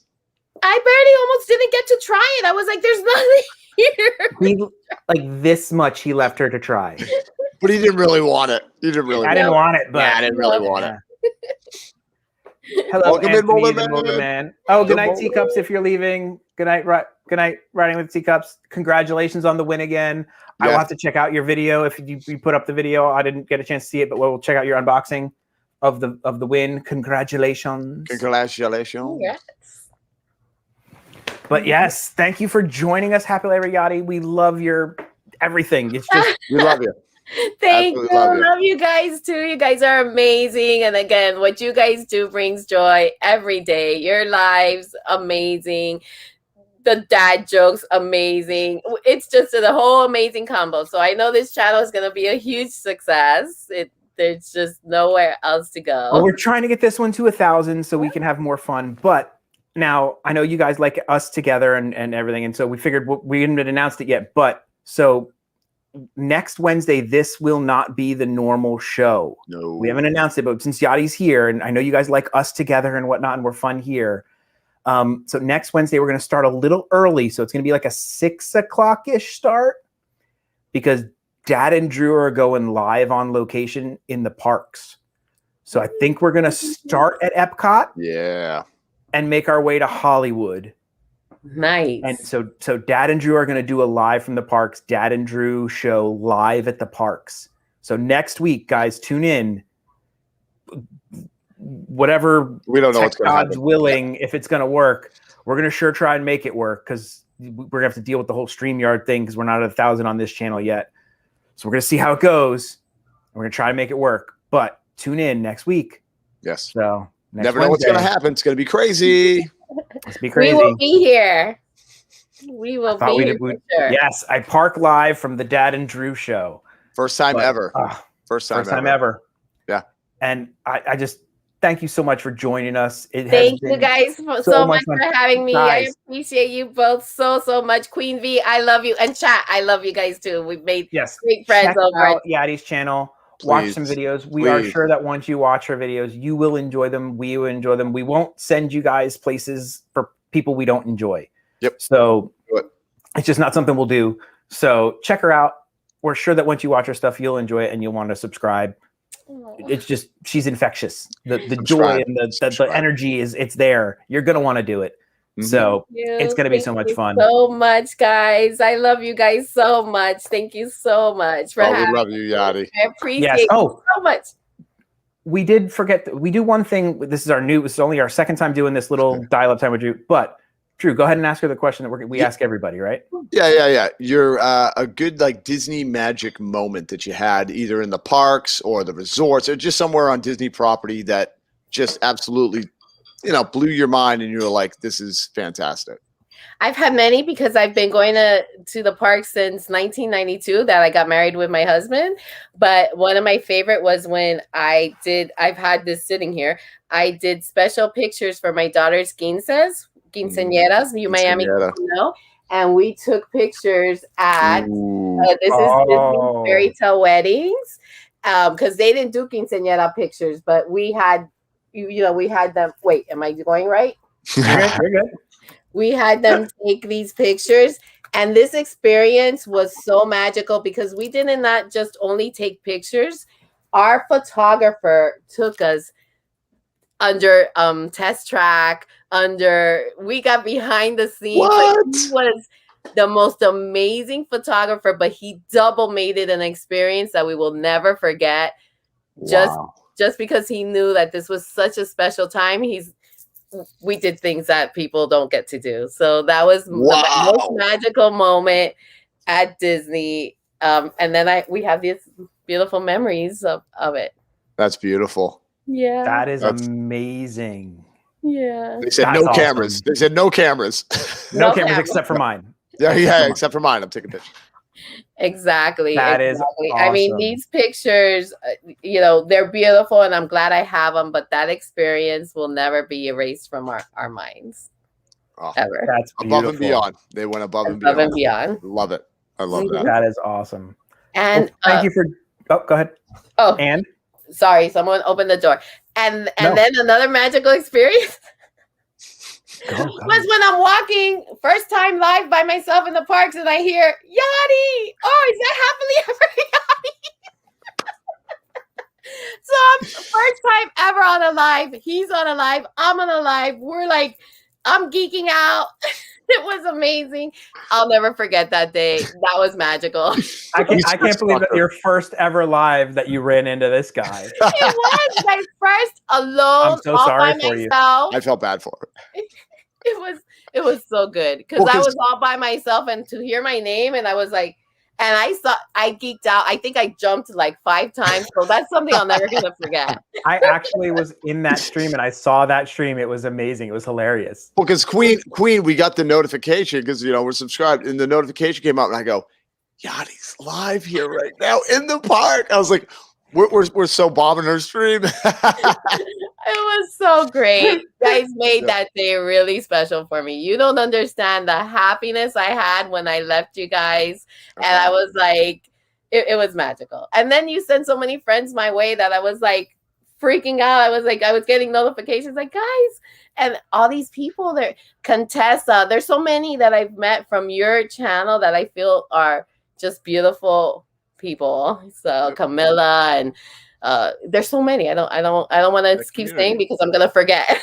Because then you won't say one person and you'll feel bad that you left that one person out. Yeah, no, I understand. Exactly. It's like when somebody says hi to you in the chat and you're like, hi, and then like 10 people say hi and you're like, I can't say hi to all these people before the chat goes through. Hi, everyone. Hi, everyone. Yeah. Because it's like, you can't keep typing in their name and remembering what they're, how to spell it and everything. Yeah. But yeah, it was awesome meeting you, Yachty. Twice now. So now we're friends. We've met. And like I said, I'm waiting for the day. We get to give a big hug. That's I'm right. waiting for the day to hear that voice. I can't wait. I'm still waiting for it. I'm gonna be stalking you for when every time I go to see if you're at the parks because I am so dying to scream. I'll start getting him to do lives, more lives, just so you'll know. Like, he's live in Epcot right now. I will try. But guys, I talk a lot. I know I'm taking over, so I just wanted to mention those two things. No, you're good. No, because they were magical. You are good. Thank you so much, everybody. Go check out Yachty. Do it. You will not be disappointed. Subscribe. Hit the little thing, notification bells, everything likes. All right, guys. We'll talk to you later. Bye, guys. And let us know about the Friday thing. We'd love to do it. Love you. Bye. All right. Bye. How can you not like that lady? Love her. I love Yachty. She is just her whole aura just is wonderful. I absolutely she's wonderful. Guys, seriously, subscribe. You will not be disappointed at all. I said like the only thing I can say is infectious. I mean, like that is literally it's just the energy is infectious. Mm-hmm. It is pretty much like the only thing that I can say that makes sense to explain it. It really is. Yeah, like I feel like a better person now just talking to Yachty. Yeah. Happier, you know what I mean? She brings joy to us, man. Yep. It is so great. All right, guys, let's get back to Epcot. That was a great segment. I think we did well. It was, yes. We're kind of getting used to this. Yeah, I know. I like it. It's almost like we know what we're doing. No, I know. And it was like I wanted to allow you to ask questions and me. So, guys, let us know how we did in the chat. Let us know how we did in the chat. We're trying to figure this thing out, how we're doing this. Yeah. Not too bad for 56K. I mean, the modem held up pretty solid. I mean, we try. Yep. Lucky signal. And we have been lucky to be in Epcot a few times. Actually, Epcot has been the park that Drew and I have been in the most together, believe it or not. Well, it was our first time YouTubing, remember? Like that was our like first friendship, our buddy meetup. It was. And I actually think I have an old vlog, and it's not up on my channel because it was before I switched my channels. And I think I have the video for that. Maybe I will put that on the Dad and Drew channel. And I will premiere that one night on the Dad and Drew channel, the birth of the bromance. Yeah, like the birth of the bromance. I love it, dude. And we'll put that up as a premiere one night, and we can all watch the first time that Dad and Drew vlogged together, walking around Epcot. Yep. Figment is a cool picture. I gotta say, tangent. The magic shots are so fun. Yeah. They really are. I don't do them enough. I have to be honest. I really don't. Yeah. And we request them. We're like, is there a magic shot? Do a magic shot. Like, is there one? Yeah. Because we want it now. We're like, do the magic shot. Like, we're like telling the guy, like, do the magic shot. Really? Just a regular picture? No. I want the magic shot. I want the magic shot. I want the magic shot. That's a great magic shot. But it is so weird how like we clicked. It was weird.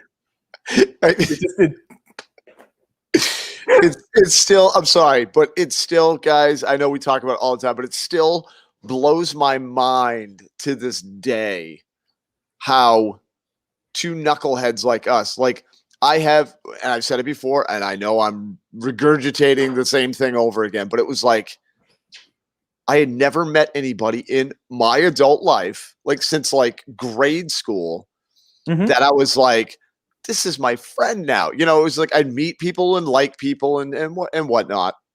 And then with you and me, it literally. Thank you, Yachty. Yes, Yachty, we love you. But yeah, you and I, man, it was like we said a couple words to each other, and then it was like, do you want to hang? It was literally the Step Brothers moment. I'm not joking. It was legitimately the. Did we just become best friends? Yeah, it was. It was like, legitimately that moment. Yeah. And I was like, all right, fine. All right, let's go. Yep. No, and I was cookies. Too. Let's walk around Epcot and eat cookies.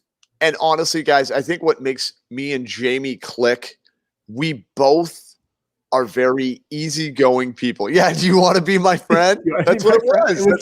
It was legitimately two kindergarten kids on the playground walking up to each other and they're like, "Want to be my friend?" Yeah. All right. Yeah. And it was just like done. That's the end of the story. Yeah, that's the end of the story. But it was like you were just super easy. Like that's what I feel like our connection. We're both pretty easy. Where I'm like, there's no complication. And it was funny. I was talking to your brother-in-law, Mike, Chasing Dreams with Mike. Yeah. And we were talking about something or whatever. And I'm like, they were saying something. I'm like, you can't upset me. I'm like, I'm such like a laid back guy. It's like, I'm like my father. Like in my life, I've legitimately seen my father get angry like one time in my entire life. It was totally legitimate, and, you know, like legitimately like angry. Yeah. And like, he's just a cool, calm, collected guy. He just doesn't lose his cool. He's just like, nothing bothers him. Yeah. And I'm just kind of like that same way. I just don't, nothing bothers me. I'm just like, whatever, I'll just roll with the punches and just keep going. And like, and Mike was like, I guess that's probably why you get along with Drew so well, because he's kind of like the same way. And I'm like, yeah, probably. it really is, dude. Because it's just like you and I, like we've never had an issue where like you were getting wound up. Where I'm like, calm down, Jamie. You know what I mean? I don't somehow see that happen. No, it would never happen. And I'm the same way where it's like things just happen. I'm like, what can you do? You know, you move on. Yeah, I can't have to be like, cool it, Drew. Yeah. Dude, you need to settle down. You know, it's just. And honestly, I think that is what you and I and that's what it was, dude. So I have a few pictures that I had found through our Disney photo passes of us when we were around the parks. We look awesome. That I thought were funny. Wait, dude, will you go back to the last picture? I looked real quick. It looked like I was wearing a skirt. You do kind of look like you're wearing a skirt. Wow. No, a kilt. Let's call it a kilt. Yes. Let's call it a kilt. And my question is, the guy in the back looks very confused by our photo. Like, I don't know why. Yeah. But he looks like he looks like, very confused. Why are these people standing in the middle of it? Who is this D for Disney person? For the first time in forever. Welcome in D for Disney. We are so harmonious. We really are. Like a photo bomb. He does look like he's photo bombing our photo. He is, dude. He's just like, what are they doing? Get out of our shot, man. It does look weird. Yeah, I did. That was from, I think, one of the first times we were walking around Epcot. That was from, I think, that first. Look, Drew, that's the Beast camera. You're holding the old Beast camera. Oh my goodness, that is the one where you had to just guess if you were in frame. I do not miss those times. I do not miss those times. Oh my God. It was like, yeah, I think we got it. I think I got the shot. I think we're there. Yeah. I love that picture though. That's a great picture. I'm going to leave that one up while we talk for a few things. So let's talk about the restaurants. Now, this is something that I think everybody misses at Epcot because so much of the festivals are focused on food that everybody just skips the restaurants at Epcot Yep. And there's some really good restaurants at Epcot. Yeah. Just Jolly is just dying about the whole skirt thing. Yeah, right. It did. He's wearing that skirt again. Why is he keep wearing that to Disney? It's horrible. So, all right.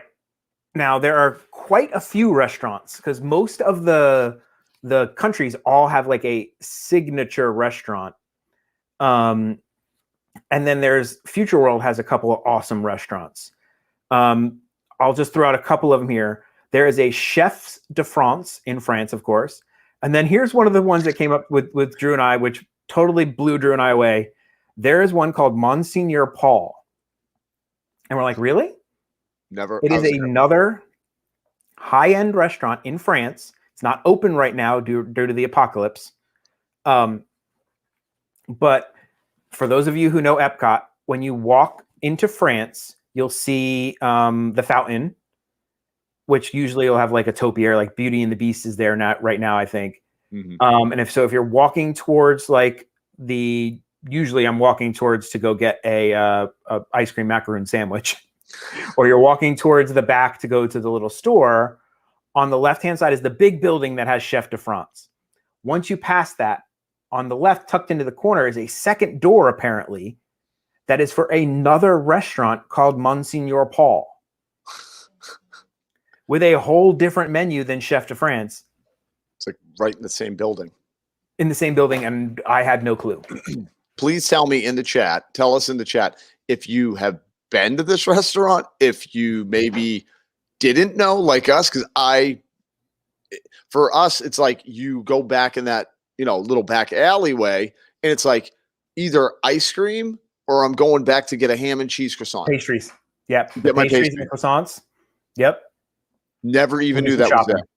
Yeah. Nope. Yeah. Do some shopping. No clue it was there. Nope. No clue it was there.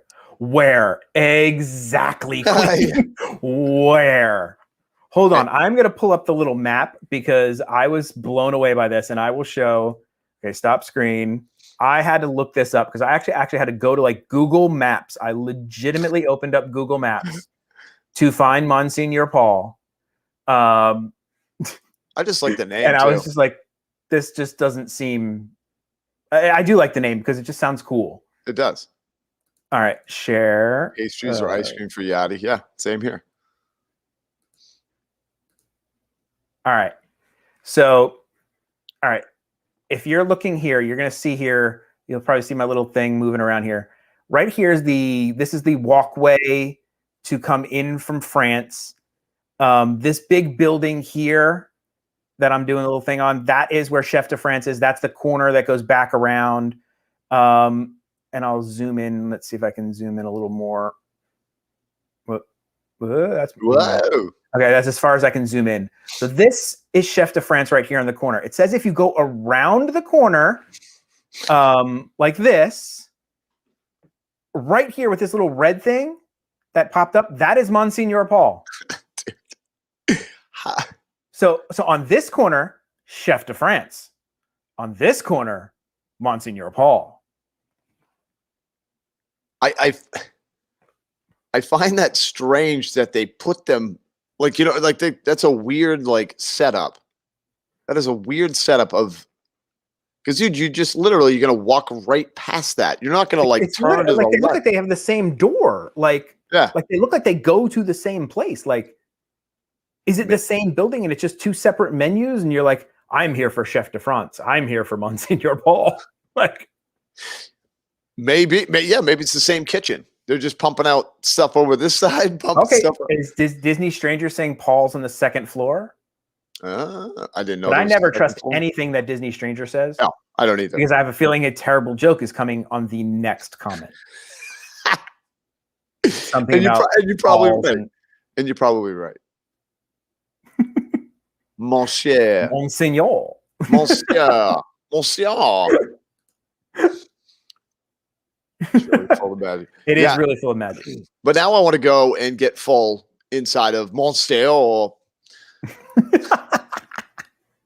I want to go now because I never knew it existed. It's I never knew, and now I have to go and look at it. We have to when we go on Wednesday, we are going to literally go find this door and be like, there's a door here. Well, yeah, because we'll walk through Epcot and we'll stop in France, check it out, and then we can go out that way to go to Hollywood. Yeah. Hashtag because we are going to eat hot dogs. That is the main goal of that day. Dude. We are going for those hot dogs, dude. And you have no idea how much mental power it took to not eat hot dogs. Not to eat it that day. It hurt. I was like, there's hot dogs here and I'm hungry. Oh yeah. Let's go. I love you, buddy. Here in the last show, Fairfax Fair over at Hollywood Studios redid its whole menu. Hot Dog Central. There's a pretzel dog with sauerkraut and a relish, and then there's one that's got truffle mac and cheese with a bacon. Oh my god, dude! Mac and cheese with bacon in itself is amazing. You say the word truffle, my ears perk right up. No, yes, Yachty, we need to unearth the hidden restaurant at Epcot that no one knows about. I can't. I can't believe we did. Trish, I know Trish is killing you. Sorry, she's killing me. The hot dog with the ketchup. It's killing me. Sorry, I saw it. I love you, Trish, but the ketchup on the hot dog, man, it pains me. It pains me. It does. It does. But I'm just. Everybody likes what they like. Yep. And then in Canada there is the La Salaire Steakhouse, which I need to get to. I had tried to get reservations like every time we tried to go with my dad because it's also a place that he loves. Yeah. And I had not been with him. He had gone with my mom a bunch of times, but we never went together. So I kept trying to get reservations. Yes. Okay. So Chef de France is pricey. Monsignor Paul is pricey. Oh. Well, I guess we'll just look at the building. So that's why Drew and I don't know it's there. Yep. That's exactly. You know why? Because they only tell people that they trust to come in. So they're like, see these guys? Hide the sign. Hide the sign when they come through. You're not letting you're not going to let that riffraff in here. Yeah. So I've been trying to get reservations, couldn't get in. But it's supposed to be a fantastic steakhouse over in Canada. Yes. And I thought you had gone. Like I remember because I was thinking of it when I was looking up stuff. My dad had gone a bunch. I may have gone as a kid with the family, but as an adult, I have not been. Yeah. There's a restaurant called Takumi Te in Japan. Okay. I think it's a noodle place. I think the one on the outside there. Okay. Yeah. Okay. There is the Teppen Endo, which is like the hibachi, which is fun. Yeah, that's really fun. Baby Shamu, that one. Flip that in your mouth. There you go. Yes. And then there is Tokyo Dining. Yes. Which is next to Teppanyaki, which is not the teppanyaki, which is a sushi restaurant. Now, did they serve stuff other than sushi? Because I know Drew has been there.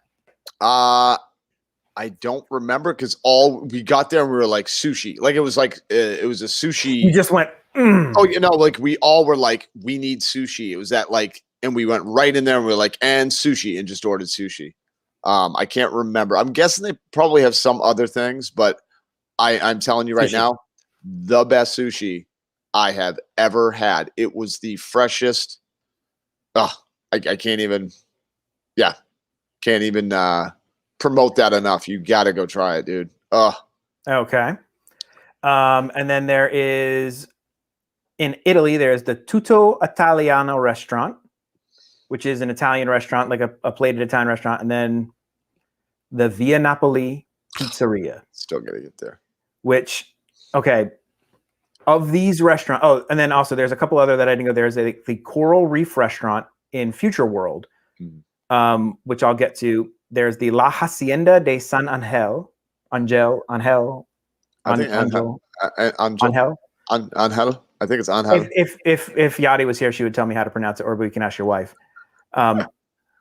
There's also the Nine Dragons in China, the Restaurant Marrakesh in Morocco, The Rose and Crown over in the United Kingdom. There's the San Angel in Mexico, and that's inside the Mexican Pavilion. And then you have the Space 2020 coming soon. So now I have some of my favorites on this list that I would steer people to. Mm-hmm. One of them is the Coral Reef Restaurant. For sheer spectacle alone. It is just cool. It is a giant aquarium. And you walk in there and it's floor to like giant ceiling aquarium with sharks swimming by and fish, and it's the bright colors. It is the backside of that aquatic center on the inside of the like Nemo Center. Nemo. Yeah, Nemo. And when you get there, if you can request a table close to the tank, it's amazing.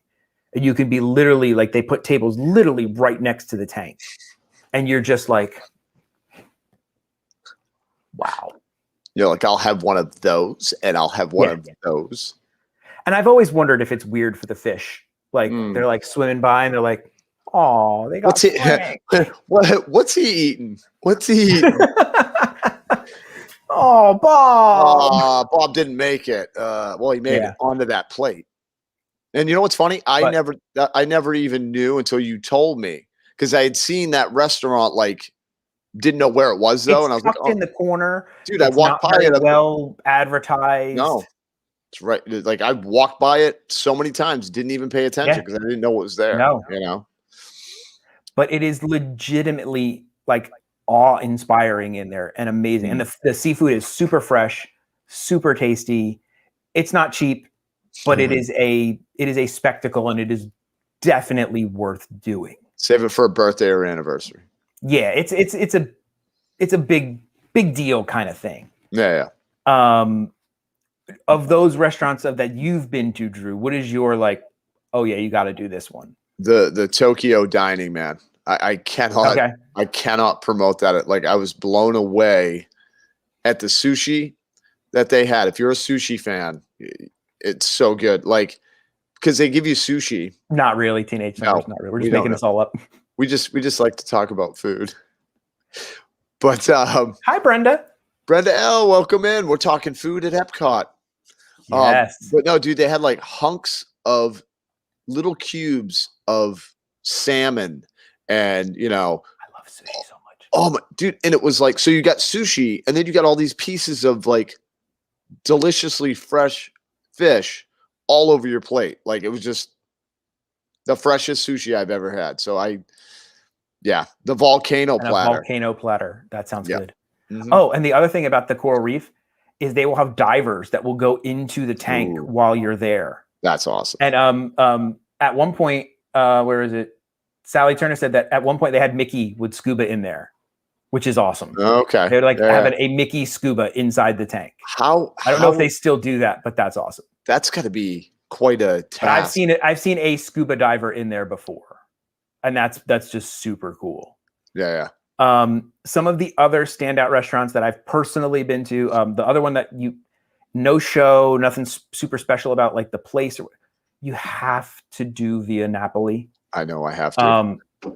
It is a traditional Italian like wood-fired pizza oven in there, or brick pizza oven. I think it's wood-fired brick pizza oven. Yeah. And you order the margarita pizza. Oh, so good. And it is just a regular pizza with fresh mozzarella, tomato sauce, and basil. That's it. That's all that's on this thing. That's all you need. And it is wow. It is the best pizza in Central Florida. And that's not just like in a theme park. Like not a theme park pizza. Right. That's like counting pizza in the area. Like if we weren't attacking hot dogs Wednesday, we might have attempted to try to get over there. And the ovens are beautiful, Christy. Yes. Like they look like these like Greek gods kind of things. Like eating they're your pizza. really like, and they the mouth is like, Like it's And they eating put the in pizza. there. It's like eating the pizza. It's amazing. Hello, Coach. Thank you for stopping by. Coach. Oh yeah, yeah. They're bringing some sort of weird watermelon Dole Whip to Disney Springs. Yeah, there's like this secret menu watermelon Dole Whip that has now come out at Disney Springs. I like watermelon. Yeah, I like watermelon. I like Dole Whip, so I'd give that a shot. Yeah, put that in float form, and I'm totally down. Ooh, I love the floats. The floats, man. Destination Disney Vlog. Hello. Hey, Destination Disney Vlogs. And then the other thing that I think was a sleeper, which we had a blast at. I hope when it comes back, they kind of keep it the same because Disney took over the Morocco Pavilion, the restaurant Marrakesh. They used to do belly dancing inside the restaurant Marrakesh with your meal. And it was a fantastic show. It was interactive. They would take people out of the audience and like the kiddo got to go up and like do belly dancing with the belly dancers. And that's awesome. You guys have seen my child. She's not shy. So she had a good time. Yeah. Yeah. I can imagine. Yeah. She was just like, wait, why are we done? Keep this thing going. Come on. Yeah. She's like, is anybody looking at me? Yeah. Yeah. Are you looking at me? These people. Yeah. Good night, Luann. Luann, thank you for coming in. Get some sleep. Thank you for coming in. But it was a fantastic show. I mean, like they put on an amazing belly dancing show. It was awesome. And it was like just included with your meal. Yeah. And we had some really good food. We had like some shish kebabs and stuff that was very good. Chrissy said the food was meh for her, but our food when we had our shish kebabs and our stuff was very good. We all enjoyed it. We had a great time. And the kiddos, dinner and a show. That is what she is in for. Yeah. She wants dinner and a show. So the Coral Reef restaurant, giant fish tank. Things going on. Yeah. Belly dancing and dinner. Yeah. The Teppanyaki chef doing things for you. Dinner, show. Yeah. I don't know if Queen V would let me go to the belly dancing place, but we'll see. You get in enough trouble with the princesses. Oh my dude, I don't know what's going on lately. I don't know if it's because I have a camera and they know it, but like Clarabelle blew me a kiss the other day. Like I'm getting all this love, and I'm like, but you didn't notice Goofy blew Queen a kiss. Wait, what? That same stream where it was Goofy and Clarabelle. Oh yeah, Clarabelle blew you the kiss, and Goofy blew all right, her. so they kind of canceled each other out. The kisses canceled each other out. Yeah. I think. The Betty Boop thing, that's a whole nother. Oh, you are banned from Universal, buddy. I'm sorry. You have been Betty Boop Boop be booped out of Universal. Yes. I got booped right out of Universal. Never again. Oh yeah. We have to rename whatever you do to the likes because she doesn't even like hearing that boop word anymore. Oh, you're right. I'm sorry. Know. No more booping like because brings up bad thoughts. Let's goof the like. Let's goof the like. Let's do something not boop. Yep. No boof. No boop. Boof. Oh. Don't even bring up that. And then the other one we ate at was the recently we did the La Hacienda de San Angel, which is the one that butts up to the lagoon in the center. And I will say it's overpriced. The food was pretty good. Pretty good Mexican food. It was too expensive for what you got. Food wise, the only thing that is special about that restaurant is the views of the lagoon. And the whole point of that restaurant, honestly, is to get a reservation when one of the fireworks shows is going on and get a table by the edge and time it so that you are there eating when the show is going off. Yep. That's the only reason that restaurant gets its lore and it fills up and it's hard to get a reservation. Yep. That makes sense. But right now, because there's no fireworks. Right now, it's not worth it, honestly. I'll tell you, in my opinion.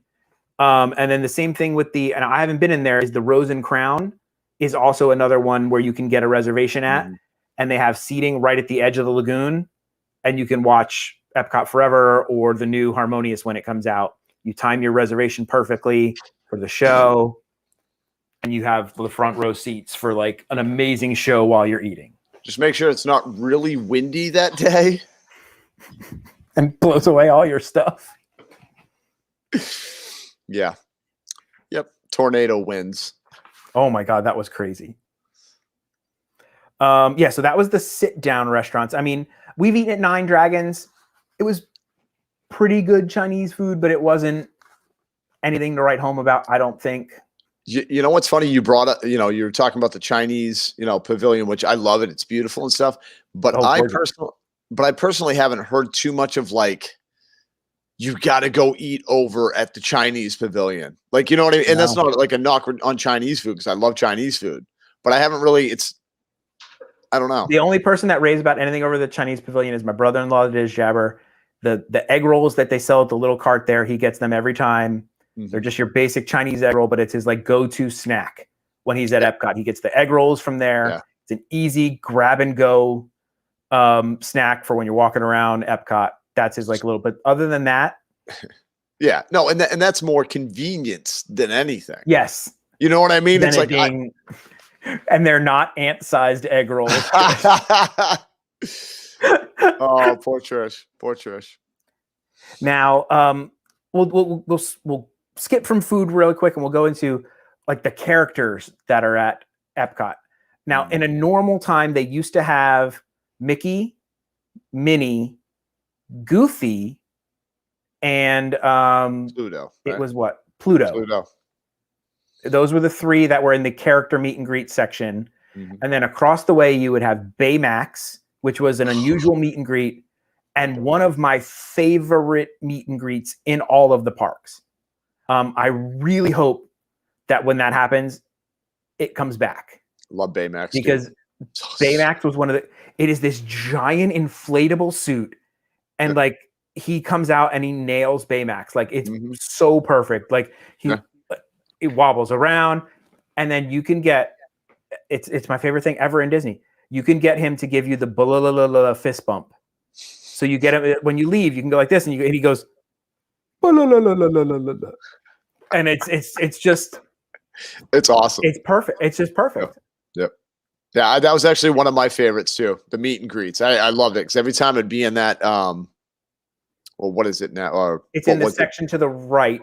So when you come in, you're facing, you come past Spaceship Earth. Yep. You go directly to the right, like you're going to the land. Yep. And there was a section to the left for the meet and greets for Goofy and Mickey and Friends. Yep. And to the right was like Innovations. Yes. Yeah. Okay. That's right. Yeah. That's what it was called. Yep. And in there you had Baymax, and then you had, at the time, it was the characters from Inside Out. Yep. That's right. You would usually have like Joy, Sadness. Joy and Sadness, I think, were the ones that were there when I was there last. Yeah. I don't think I ever saw the Anger. I don't think I ever saw I never think I ever saw Anger. No. It is by Club Cool. Yep. Yeah. No, I remember it. I just couldn't remember. It was at Innovations. That's what it was. It was inside that building. Yep. Yeah, Baymax and the fist bump. It's the best. I love it. It's one of the most unique. Like, I mean, Baymax is such a unique character. He's not one you normally would see anywhere. Right. And the fact that you can meet him is so cool. And he looks exactly like he does in the movie. Like they didn't mess it up. You know what I mean? It's not like he sort of looks like that. I gotta say, the Stitch character that they have, it's a little off, man. It is not very good. So you have problems with Stitch, right? Oh, big time. Do you know what I have problems with? On our little tangent here. Jack Skellington. Have you ever seen, like, they'll have him at Disneyland? I've seen him on the parade. I've seen him on the when they were doing that villains parade. Dude, if you look at that, I am a diehard Nightmare Before Christmas fan. I know you are. Every time I see him, he looks like an alien. I don't know why. Like, his head's like round, and then it goes into like a jawline. It doesn't look right. Next time, like, check it out. After. Oh, they made it like it's his head's supposed to be pretty much round. Dude, he's got a round. They put it to a point. Dude, it's like like a little point at the bottom, and it made it kind of like Alien Ant Farm. Yes. He looks like an alien. I never looked at it. Oh, he looks like an alien. Oh my God, can we put up the little icon? He looks like an alien. Yeah, I'll look at it again. Okay. Literally. And it's just off. I'm happy that they have a, Jack Skellington character, but it was just like, just off enough. Okay. Yeah. And the Stitch one's really off. It's really bad. Yeah. And then the other one that is also a really unique meet and greet that you won't find anywhere else is they used to have Wreck-It Ralph and Vanilla. Yes. And it was such a fun meet and greet. Because Vanellope would have to sign for Wreck-It Ralph because his hands were like mittens and he can't sign anything. So she would sign for him, and it was so cute. And like Wreck-It Ralph was like, oh, I want to smash. And then they go into the internet, which is hilarious. So like the little section that they're in, there's like this little window thing, like a circular tunnel that lights up, and it literally says the internet. The internet. And they go through it, and that's how they come in and out because they're like being digitaled in through the 56K modem. It's so great. And it's such a unique meet and greet. I loved it so much. And I miss it. And I miss it because every time I go on Figment, I get off and I walk in, and that whole area is just quiet. Crickets, man. Oh, yeah. Crickets all day long. Oh, and it hurts. It does hurt. It does hurt. Because I love that meet and greet, too. Some of the other ones that are very unique over there, it's where you go to meet Elsa and Anna. And right now, I've only ever seen Elsa out. She stands out in front of the summer home. I've never seen Anna standing out. Have you seen her before? I have seen Anna, yes. Only once, though. Only once since we've been going back. Just one time. That was it. Okay. So. Right now, they have them standing out in front of the house. You used to go into the house, and that's where you would do the meet and greet with Anna and Elsa. Yep. So if your kids are big into that, that's where you go to actually meet Anna and Elsa. You can run into Alice over there and Mary Poppins. Yes, we just saw her yesterday or whenever. Yeah, yesterday. So those are some really cool meet and greets that you can only ever find at Epcot. And then now something I've only ever run into Epcot. I don't know if they ever do it at Magic Kingdom. They were called Character Paloozas. And it happens right near the Regal Eagle Smokehouse, which we'll talk about in a second. There's a hallway right at the back of the American Adventure next to the Regal Eagle Smokehouse. And if you are lucky, you would run into what they call a quote unquote character palooza. And all of a sudden, just a mass of random characters that you never, ever see in the park would come out. And they would do a 10, maybe 15-minute mini meet and greets with people. There are no PhotoPass photographers. You have to do your own photos. And they have handlers there with them because what these are people training to be characters. And we have seen Mr. Smee. We have seen Max. Who else did we see over there? We've seen Tarzan had come out over there once. Wow. Yeah. Wow. I had seen just some weird Captain Hook came out one time. Yeah. Like just rando characters that you would never, ever, ever, ever see in a meet and greet come out over there. Yeah. And like you just run over there, try your best to get a picture with them, and it's just luck of the draw. And it's not, and it's like not like it's announced. Never like, scheduled, hey, everybody. Yeah, no. it's just like it's quiet and go if you're lucky enough to be around that area. Yep. Yeah, that was fun. I like meeting Mr. Smee because I've never seen Smee anywhere, dude. I was like, are you serious? Smee? It was so awesome. Yeah. I miss that, man. I miss that. Yeah. I'm hoping that eventually will come back. And now, quick service restaurants. The Electric Umbrella's closed. They say it'll eventually reopen. There's nothing really special about that other than the croissant donut, which I didn't even know. That was definitely worth getting. Yeah. So if you are going to eat at a quick service restaurant, just go to the Regal Eagle Smokehouse. Seriously. Just do that. Or the Yorkshire County Fish Shop. Those are your two options. Yep. It depends on if you're feeling fishy or you're feeling barbecue-y. You know? And you can't go wrong with either. You really can't. That the Regal Eagle is good. Amazing. The Regal Eagle, amazing. I can't recommend either one of them enough. You literally would have to like roll dice to see which one you'd go to. You know what I mean? Yeah. If you were like, Or you I just don't get know, both. or just get both. Yeah. Ooh. Because it's a long walk.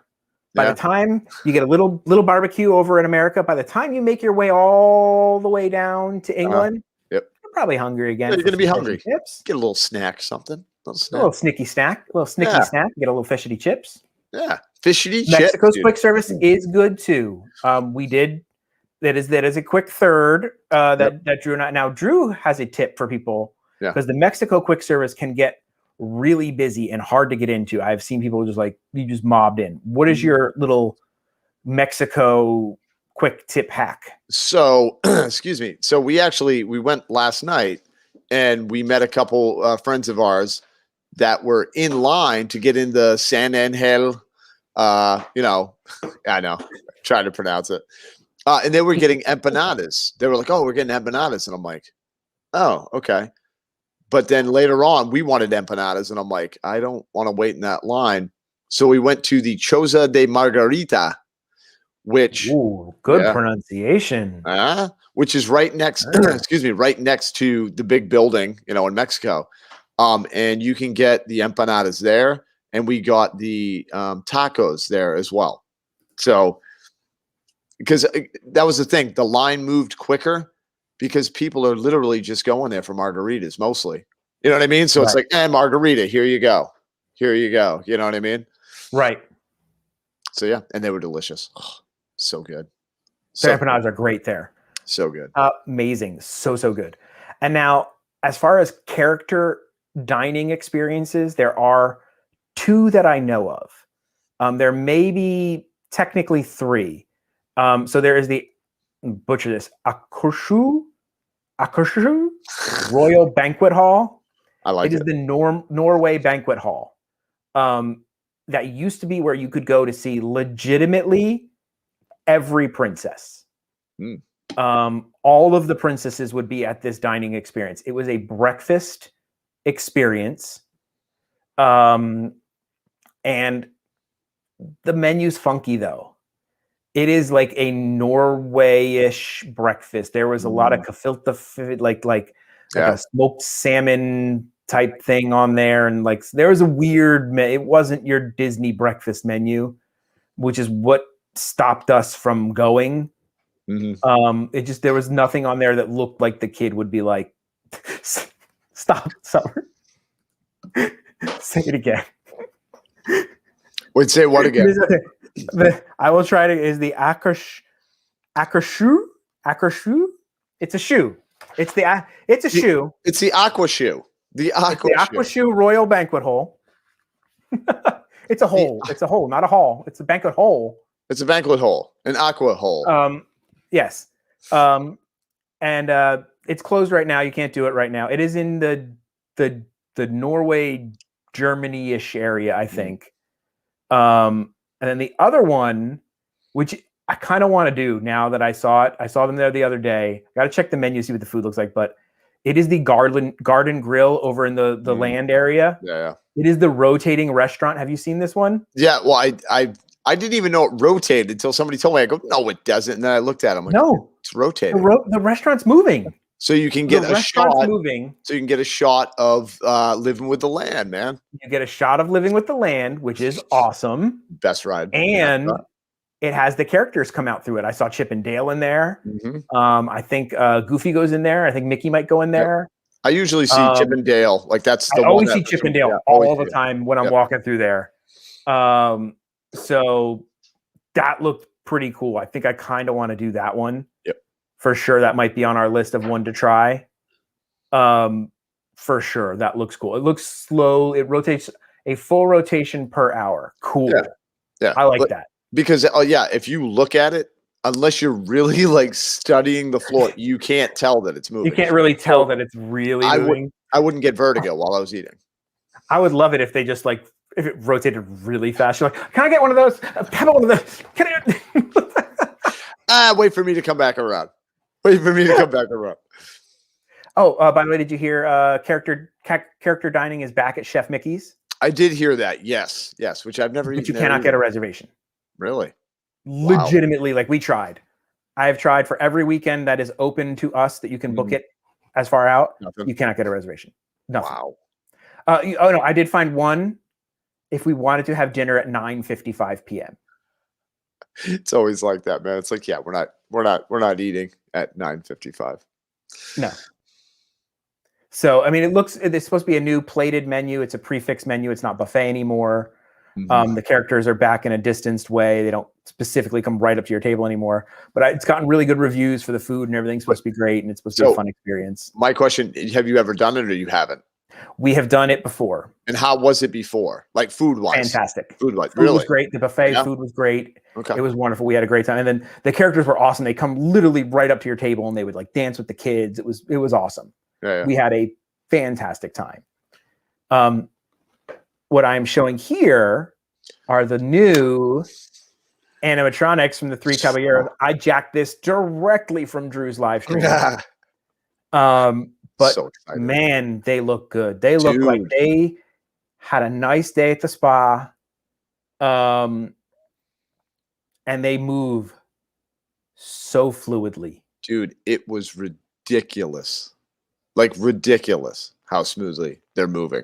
Just Donald had like a little hitch in his thing. He didn't do like right. Yeah, no, like there was actual like it looked like he had a little human movement, you know? He was looking good, man. They were looking good. Yep. And so there is the restaurant inside Mexico, which we've eaten it once and it was good.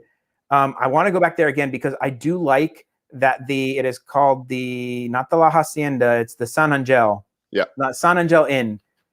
You get to watch the boats for the Grand Fiesta Tour go by. Just awesome. Just awesome. The inside of the Mexican pavilion is probably one of the nicest like pavilions themed inside. It's really nice. Yeah, no, that's the one we were going to do for my birthday, but we didn't. You got to go to the Polynesian, which was amazing. Oh, yeah. No, that was another place I wanted to eat at too. So, Trish, they said the new menu with the prefix menu is really good food. They really upped the food. And then when we went last, like a year or so ago, the buffet food was really good. It was honestly very good. And I'm picky with food. Especially buffet food. Buffet food. I don't give people a pass on food. Yeah. Because they also had prime rib, like a carved prime rib, and if you have prime rib station, I'll just stay all day and just be like, "Can I have more, please, sir? Please, just bring it on. Have another more. One more, please. Please, I want a little bit more." Yes. So this was the new guys, and so this is me on test track. I was just pulling some pictures from the different things where I thought would be fun. I love Test Track. It's a fun ride, man. It is really good. Yeah. I forgot how violent it is. It is violent. It really does shake you around. Yes, the San Angel is so similar to the Blue Bayou. You get to see the pirates boats go by, which would be super cool. Definitely doing that when we go to Disneyland. Oh yeah. What else did I pull? Oh, this is from the Frozen ride, which I cannot put. Oh yeah, it's such a great. The kiddo loves that ride, even though it has a dip. She's cool with it. She's all good with it. But it's a smooth one. Like you know what I mean? Smooth drop. It's not a hard or a harsh drop. Yeah. It's a pretty simple drop. Of course, living with the land. So awesome. How could you not love this ride? I just want to get out and like go touch the plants and I do too. Pick a pepper. I want to pick a banana because they have bananas that are like growing right now. I just want to go get a banana and eat it. I want to go pick a peck of pickled peppers. I mean, I just really want to. And the best part of the Living with the Land ride for me is to find all the hidden Mickeys. There are so many hidden Mickeys. I love it. I was going to ask you and anybody else in the chat. So I was on Living with the Land the other day with a Disney stranger. And there's a Mickey, that's like grown with vegetation or whatever. And there's one that's amazing and it's real perfect. Then there's the one that's right with like that first turn you take with all of the plants and everything. Every time I look at it, there was something off. I'm like, what is going on? It's the ears are a different color than the face, and the ears are a little bushy, and it looks like a panda bear. Every time I see it. Have you ever noticed that? Dude, it looks like a I have to panda go bear. look for it. Every single time Now I'm I like, have to go it's a look for it. panda bear. It's not Mickey. It's a panda bear. It's a hidden So, panda. A hidden I panda. love it. A hidden panda. A hidden panda. Ah, And then so you got Figment, which is an underrated ride. I agree. We took the kiddo on it, and she absolutely loved it. She thought it was the greatest ride in the world. We are slowly working the kiddo into liking rides. She loves Figment now. Frozen, she's always liked. She loves the Grand Fiesta Soar. So we're good with that. Which, yeah, so she's slowly starting to really like rides now. We've gotten her through on the second time around on Haunted Mansion where she did not cry. Dude, that's huge, man. That was a big. That's huge. That was a big move. Yeah, and that's then, huge. So this is Soarin'. This isn't how old my Soarin' footage was. This was from my old Dad Got This channel was how old my Soarin' footage was from. But Soarin' is a good ride. But if you are from Disneyland, apparently it is the exact same ride as that is in Disneyland. So if you are a Disneylander, you can kind of skip Soarin' because it's the same. Yeah, same idea. Which and I love Soarin'. Oh, no problem, Samuel. It's all good. You can just go back and watch the replay. We're always usually Wednesdays is our normal. It's very odd that we don't do a Wednesday show, but just keep in mind next Wednesday, we announced it. We will be live in a park next Wednesday. We're going to start probably around 6:00. We're going to start at Epcot. Dad and Drew live in the parks. We're going to hop over to Hollywood Studios, eat some hot dogs. Yeah, we are. And then we're going to hop back to Epcot. And try and find the hidden door to Monsignor Paul. That they won't let us in. That they won't let us in anyway. We can't afford. Hey, wait. Apparently, Drew, we hit 51 likes on this stream. Thank you, guys. That's awesome. That is awesome. We're doing okay. Awesome. We're doing okay. Yeah. Oh, yeah. Okay. We'll have to check with Trish. She is our Disneyland expert.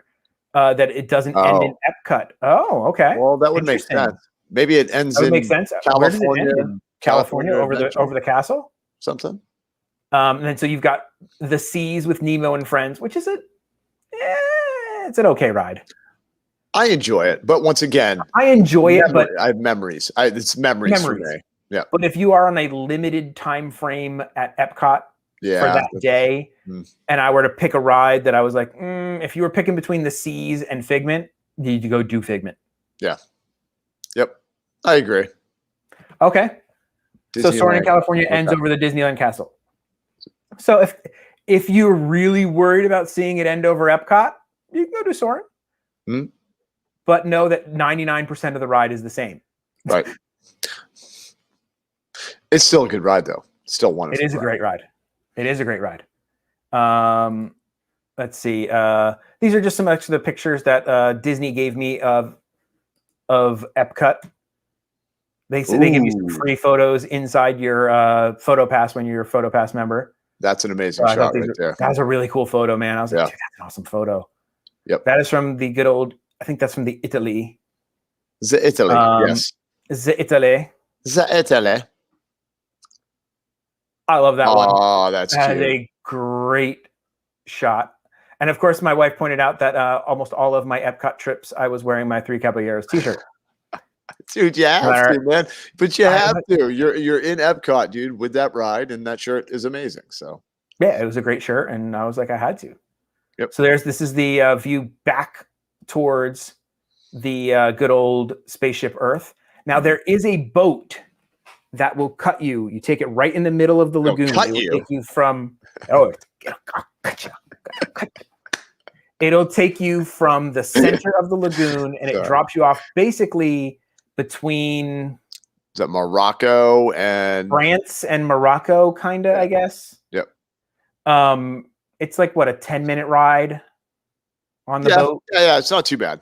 We rarely ever take it because I'm like, we'll just walk. But right, we rarely ever take it. But if you're like my little legs can't take it, and I don't care about England, and I don't care about Canada, and I don't care about France, and I'm just trying to get to like the middle. I just want to go to Japan today, or I just want to go to the American Adventure.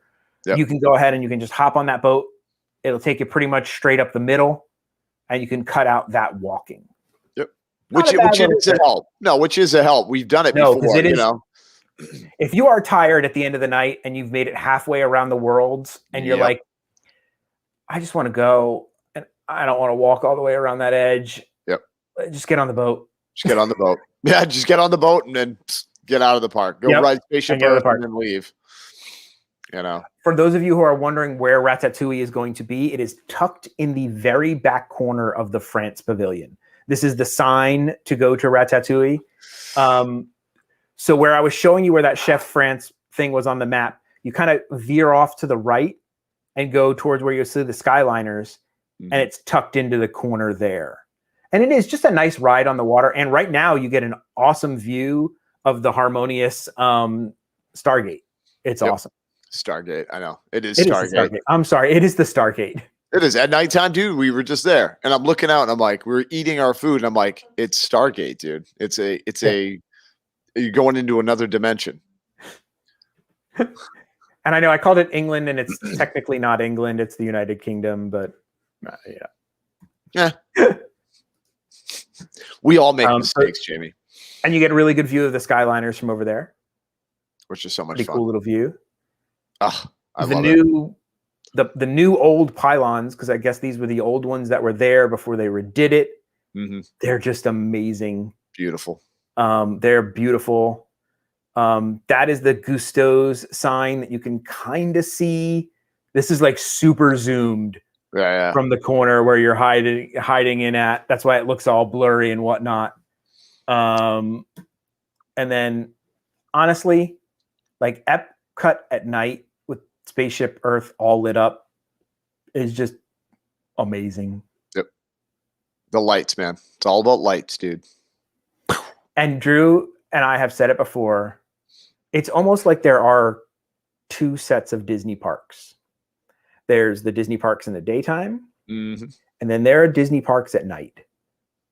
It's two totally different parks. I can't stress that enough. Different experiences. Different vibes, man. And right now, it totally is Walcott. Oh, it is, dude. It's a maze. They are. There's like a cheese maze, man. Well, dude, I went down a dead end like months ago, you know, or it was like a couple months after they reopened. I'm not kidding you, man. I was like, oh, we're going to go over here. And I am literally, you're at a wall. You're like, I was at a wall. I'm like, I can't go any farther. So I had to go back around. Yeah, Walcott, man. I'm telling you. Get the walls down. Take them down, man. I can't wait. But look at how nice that looks all lit up at night. Oh, it's gorgeous, man. Ugh.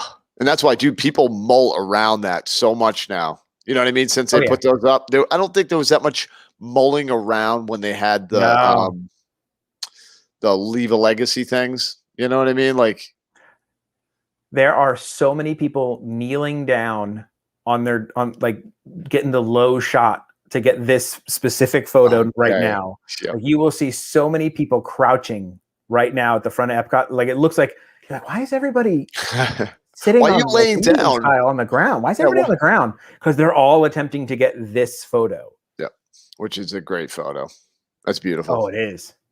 It is gorgeous. It is the quintessential, I'm putting that on Instagram photo. Mm-hmm. Oh, and just to let you know, I don't know if you knew, Disney Stranger, when we were there with him, he noticed and told us they have like little lights that they're putting in the crevices on the ball, dude. Spaceship Earth is getting individual LED lights put at the corners of each ball.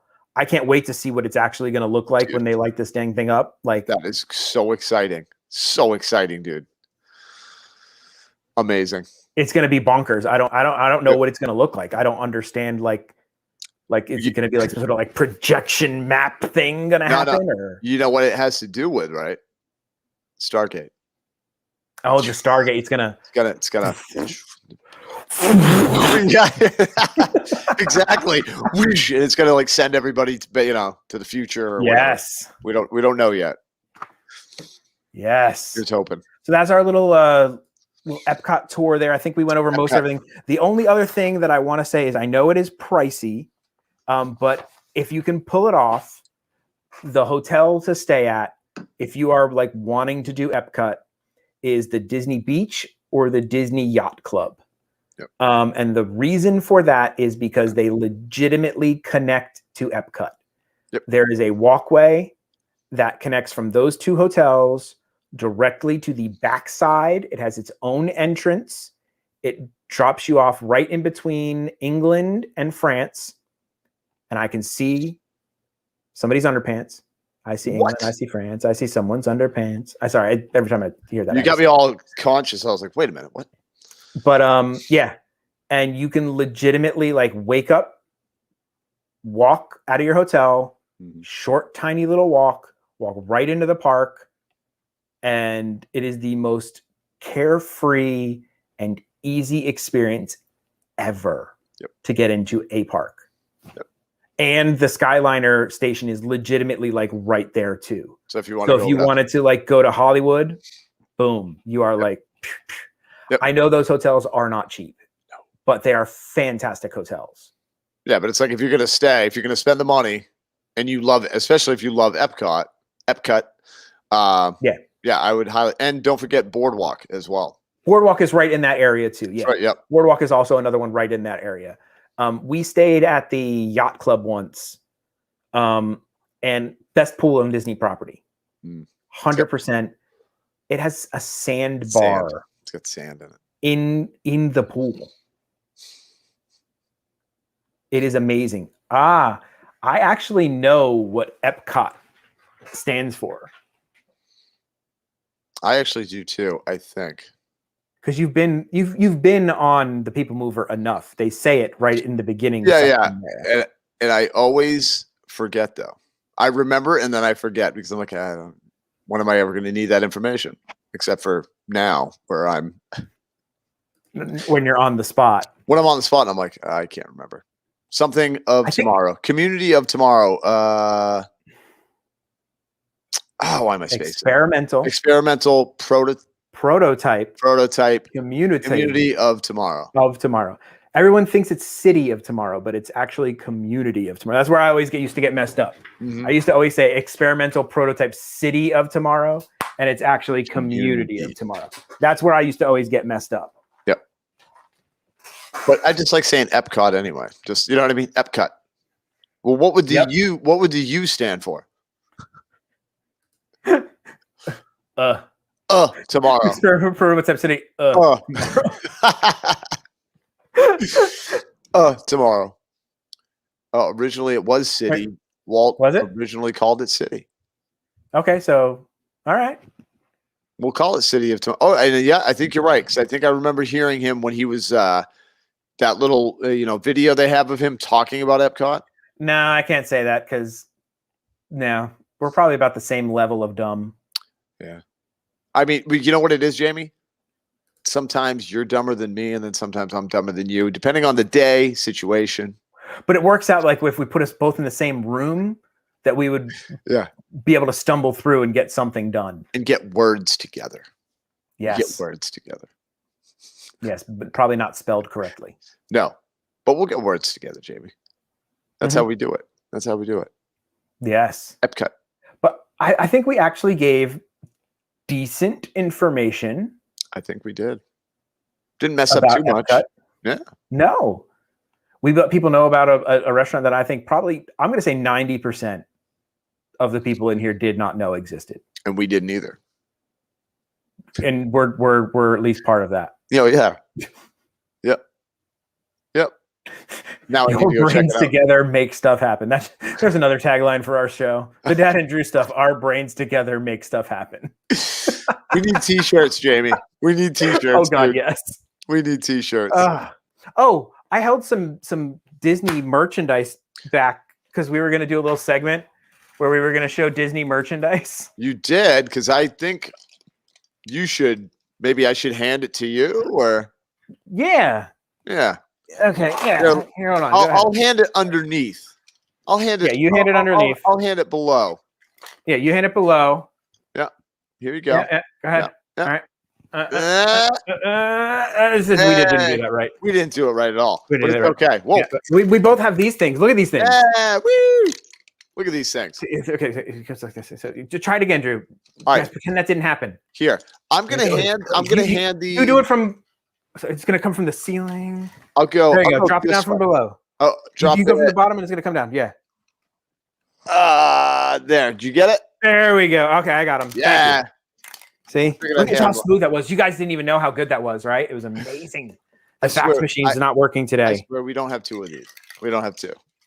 We're using Stargate. Things are like $3.99 at the outlets, and they're awesome. Look at them, dude. $3.99. I didn't even turn mine. Everybody's getting epilepsy right now. Wait, that's not something I should be laughing about. No. These are great, though. How cool those are! I love these things. You've been chosen. Ooh, look! He's saying, love these things. I do too.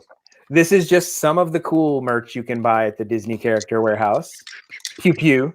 Pew pew. Has nothing to pew pew. Why is she pew pewing? This has nothing to do with Star Wars, Queen. I don't know. I think. Oh, they're throwing tomatoes at us. Perfect. I think the Queen is pew pewing us. Oh, pew pewing like pew, stinky pew. Oh, maybe, okay. Gotcha. Maybe. When you say pew pew, I automatically think of Star Wars. Star Wars. I'm sorry. Me too.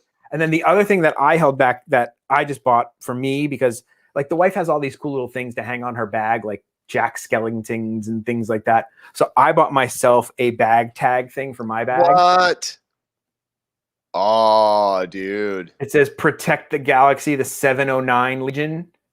That's and awesome, it's supposed to be like a keychain, but it's more like a bag tag hanger. This was $18 originally, and they were only $6.99. Okay. And it's giant. It's pretty big, and it's metal. So I'm gonna hang this from like my bag that I take to the outlets. Yeah, and I thought it was pretty cool. Or just get an for earring. For those of you who don't know, the 709 Legion is the stormtrooper battalion that protects Batuu. They actually made a legitimate stormtrooper battalion for Batuu. It's awesome. Part of the Star Wars canon. It is the actual group of stormtroopers that walk around there are part of the 709 Legion. That must be a cool feeling, literally, to tell people, yeah, I'm part of the 709. Yeah. You know, like your friends and stuff. And then I know you showed these on your brew with Drew and the crew, but I also got myself one of these. So awesome, dude. Sorcerer's cards. This is an actual game you can play. Yeah, that's what I figured out. It has like a game board in it and cards. And apparently there are like special cards in here. Mm-hmm. Spell cards. And like there's like if you get like a certain lightning card, they're almost like Pokemon cards. Where like if there's like you get a special one, they're worth like a lot of money on eBay, apparently. Like a rare one. Perfect or whatever. Yeah. Yeah, like people go nuts over like certain ones of these on eBay. One of the people that we outlet shop with, her husband is like addicted to the cards and the collecting of them. A Pokemon or those? No, those ones in particular. I just got it because I wanted to have something from like the canceled, even though that's not technically linked to the sorcerer thing that was in Magic Kingdom. Right, but it's still. I just wanted to have something related to that thing that's no longer there. Now, did you ever get any of the cards from the game? See, I have some because we never played the game, but somebody's like, "Oh yeah, like go try it," and we were like, "Yeah," and the kids wanted to get the cards, so we just went in and signed up, and then they never tried. They would just like the cards, so we were like, "All right." You guys are addicted to that Chewy booty. Oh my goodness! I don't know. That is a big. That is he does carry a lot of junk in the trunk. Let's call it now. It is going to be renamed a Chudy. A Chudy. A Chudy. That's pretty good. I like that. I like the Chudy. Yeah, it's a Chudy. The Chewy booty. Chudy. Yes. All right, Drew. What do you got coming up? What do we have coming up? You're on like a little break because you got family in town, right? Yeah, they're coming tomorrow night, late. But we are doing or attempting to do Busch Gardens tomorrow. That I'm looking forward to. I have not been to Busch Gardens in decades. I've never been, so I have no idea. Never been. Oh, nice. Never been, so I have no idea. I don't even know connection, how that is, or what exactly we're gonna do. I'm guessing 4:35 when we'll go live. Do they still have the drive-through safari over there? That's how long it's been since I've been over there. I think they have a. I'm guessing, like, I've seen that they have a safari. I don't know if you drive your car through it or not. I used to be a drive-through, like you literally like drove your own car through the safari. Maybe they probably have their own transportation now. I'm guessing. I would guess. I don't know if anybody else knows, but yeah, I want to see animals. The Queen and the kids are going to ride the roller coasters, which I'm not going to ride because I know it's very roller coaster. It's very rollery coastery. Yeah, that's like the type of park it is. Yeah, so we're going to try to do that. Friday we're off. Saturday we're off. Sunday we're off. We're going to be back Monday. I know for sure we're going to be doing a Brew with Drew and the crew. I don't know what else. I don't know what else we're going to do Monday, if it's just going to be that or something else. Uh-oh. Did we lose Jamie? So it's just me, guys. So I don't know if Jamie lost connection or he didn't want to do the show anymore. Oh, it just lost connection now. All of a sudden, it's usually me. Wrong. It literally put up the thing that said something went wrong. Wow. It's usually me. It's He's usually back, you. It's usually me. But yeah, maybe it wouldn't be Dad and Drew show unless something went wrong. Something has to go wrong. But you know what though? But that was just a little blip. Everything else went pretty smooth. That was tiny. Not too bad. Yeah. So yeah, you didn't go digital at all. The living room has been very clear for you today. That's why I was like, I'm not dealing with the other room. I'm just going to come out here and we're going to do it like this. So that. Okay, so Monday would definitely Brew Drew, but don't know if there's anything else happening Monday. On Monday, and then Tuesday is going to be potentially a long stream from Magic Kingdom. Nice. Yeah, that's kind of. Wednesday, we have something going on. Yeah, at the parks, I think. Meeting up at Epcot. Yeah, I think we're gonna do some Epcot, and then maybe like a little hot dog action. Yeah, like all three of them. Oh yeah. Gotta go all. We'll just split them all. Oh yeah. Gotta make tomorrow a long stream. I'll see what I can do. I think tomorrow is actually legitimately, I think because of the way Busch Gardens is, it's going to be an adventure moment with Queen is pretty much what most of tomorrow's stream is going to be. Yeah. Because most of those rides, if I'm correct with my remembrance of Busch Gardens, is a lot of vertigo for Drew. Yeah, I'm just going to be looking at animals. Just looking at animals, Yeah, so it should be fun, though. It'll be fun. Something different. Drew's going to hand the gimbal to Queen and walk around Busch Gardens. It's going to be about 5 minutes of me in the live stream. And then the other hours are going to be Queen screaming and enjoying herself on the roller coaster. Queen and the kids on roller coasters. On roller coasters. As I'm just sitting there on the bench with a coffee. Looking at the animal. Drew at Vertigo Gardens. Vertigo Gardens, yeah, I know. Well, we so kindly got some free tickets, so. Hey, you can always find something to do. I'm sure they have some baby rides. If they don't have baby rides, I'll get a coffee and try some of their food. Oh, yeah. There's always that. Yeah. Yeah. Now, what do you got coming up? I will be doing, of course, my Saturday premiere of the outlet. We got that going on. And then I may be sneaking over to International on Friday. I probably won't do a video for it, but check out my Instagram. I will be posting interesting items I find over at the International outlet on my Instagram. So anything that I don't ever find over at the other one, I post over on my Instagram of like weird things that you just don't find at the other one. I like to post on the old Instagram.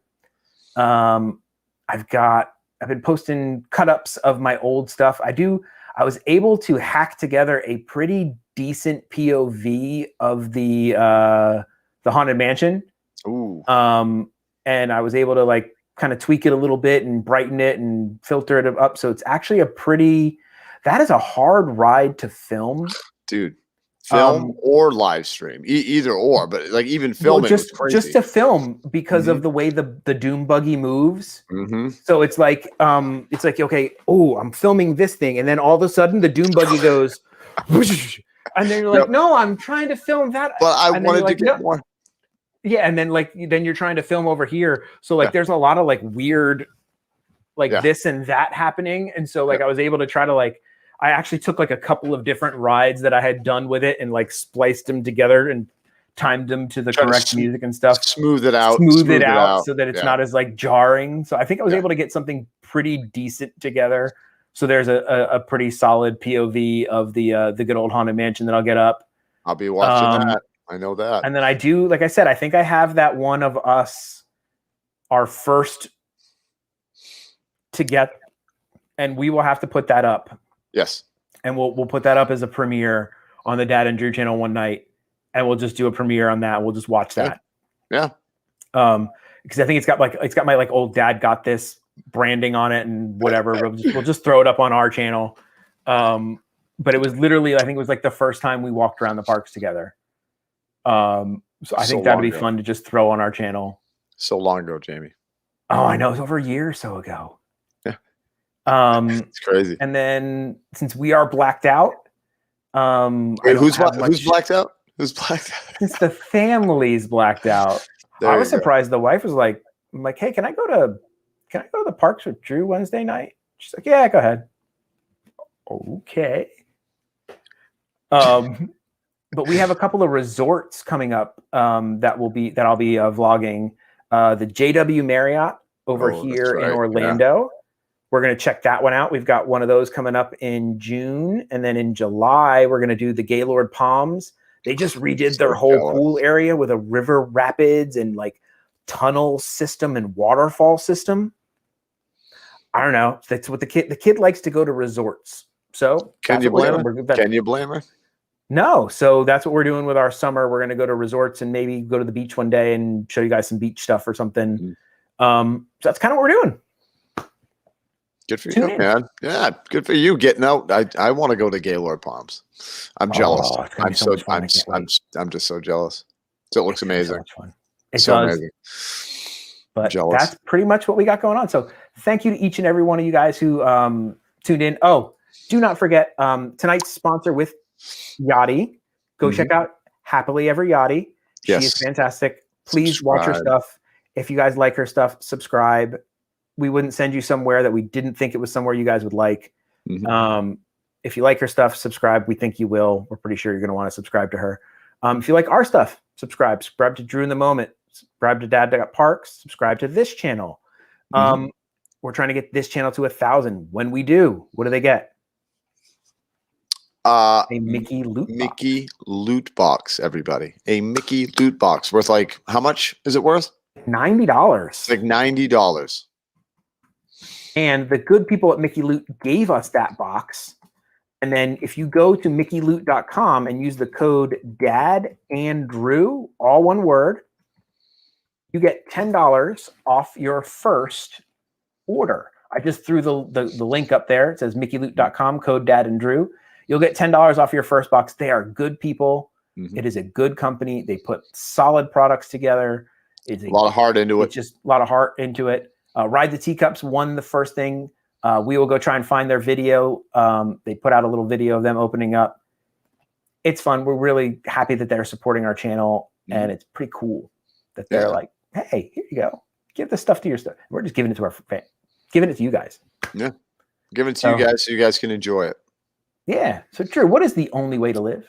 Jamie, there is only one. I almost put up two fingers, but there's only one. There's only one way to live. There's only one way to live, and that is in the moment. This guy over here does not do outros. Nope. So that's it. Good night, people. Night, everybody. Live long and prosper. And remember,